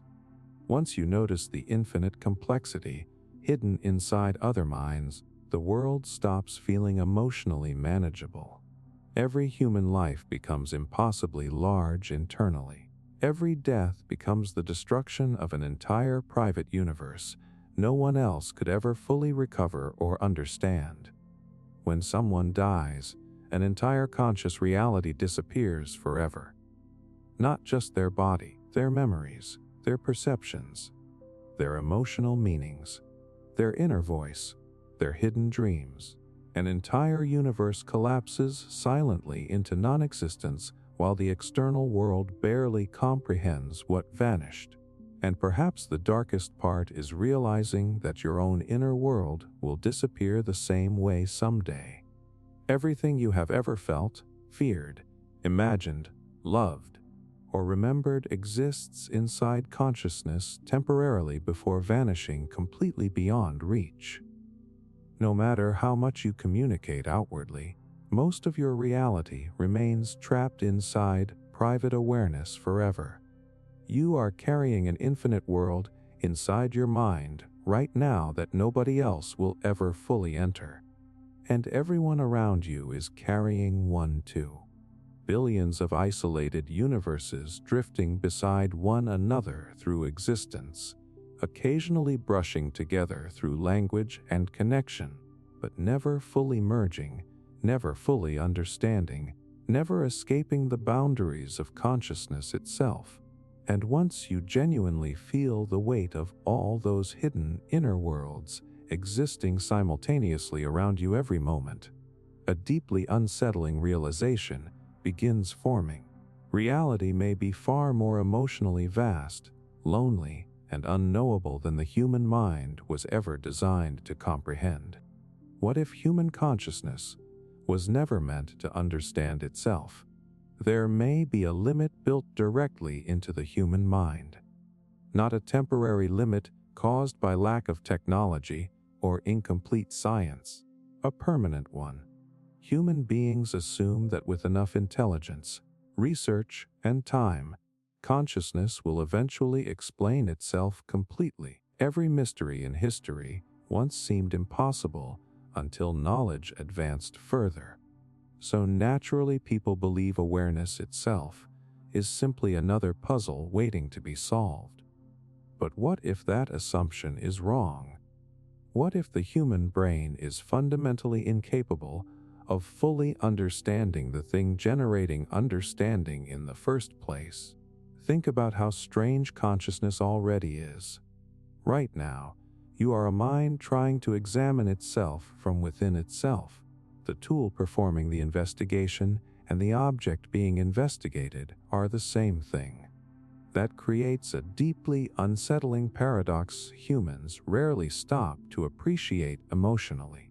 You cannot step outside awareness to observe awareness objectively. Every thought about consciousness still happens inside consciousness. And maybe that is not just difficult. Maybe it is impossible to overcome completely.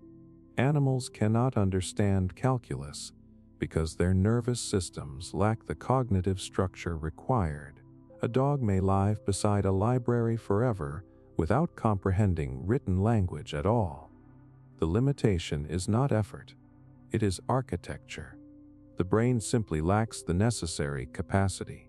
Now imagine the terrifying possibility that human beings stand in the same relationship to consciousness itself. There may be aspects of awareness fundamentally beyond what the human mind can conceptualize, and honestly, fragments of this limitation already appear everywhere. People struggle to explain subjective experience even to themselves. Language collapses trying to describe emotions precisely. Mystical experiences feel impossible to communicate. Dreams resist coherent translation after waking. Consciousness constantly produces realities more complex than the mind can fully organize into explanation. The brain may already be operating beyond its ability to consciously comprehend itself. Neuroscience deepens this fear rather than resolving it. Scientists can map brain activity, identify neural correlates, and observe patterns connected to perception and emotion. But none of this explains why subjective experience exists internally at all. Researchers can describe the mechanics associated with seeing red, yet the actual felt experience of redness remains trapped inside awareness itself. That gap refuses to disappear, and maybe it never will. Some philosophers call this cognitive closure, the possibility that certain truths remain permanently inaccessible to human cognition due to biological limitation. Just as a fish cannot understand astronomy, humans may lack the conceptual framework necessary to fully grasp consciousness from the inside. The mind may be structurally incapable of perceiving its deepest mechanisms directly. That possibility becomes psychologically terrifying because humans depend emotionally on the belief that reality is ultimately understandable. people crave closure. We want existence to resolve into explanation eventually. But consciousness may represent a boundary where comprehension itself breaks down. The closer you examine awareness, the stranger it becomes. The self dissolves under scrutiny. Free will becomes uncertain. Time feels constructed. Perception behaves like controlled hallucination. Identity fragments under trauma. Dreams generate convincing realities internally. Psychedelics radically transform existence through chemistry alone. Every path toward understanding consciousness seems to create more mystery instead of less. And perhaps that is not accidental. Perhaps the human mind evolved to survive reality, not fully comprehend it. Evolution favors useful perception rather than ultimate truth. Your senses only reveal the information necessary for survival. Your brain filters most of existence automatically. Consciousness simplifies reality constantly into manageable forms because raw complexity would overwhelm the nervous system completely. The mind may already be hiding truths from itself just to remain psychologically stable.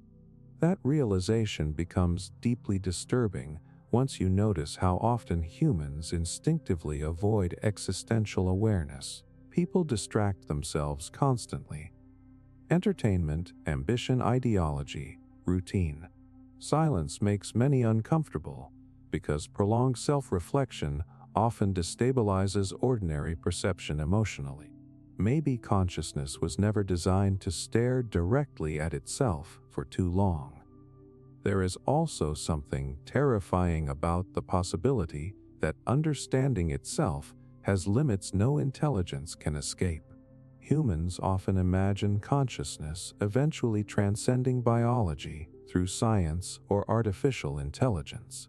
But what if every possible mind encounters boundaries beyond which reality becomes incomprehensible? Infinite complexity may exist beyond every level of awareness forever. In that case, the mystery of consciousness would not simply be unsolved. It would be unsolvable. And maybe the darkest part is this: human beings already experience glimpses of realities emotionally impossible to fully process. Love, grief, mortality, existence itself. Certain experiences feel larger than language and logic can comfortably contain. Consciousness touches depths it cannot completely explain even while living through them directly. You already know more than you can fully understand. That tension sits underneath human existence constantly. The mind keeps searching for total explanation while simultaneously confronting realities too vast, subjective, and paradoxical to reduce cleanly into certainty.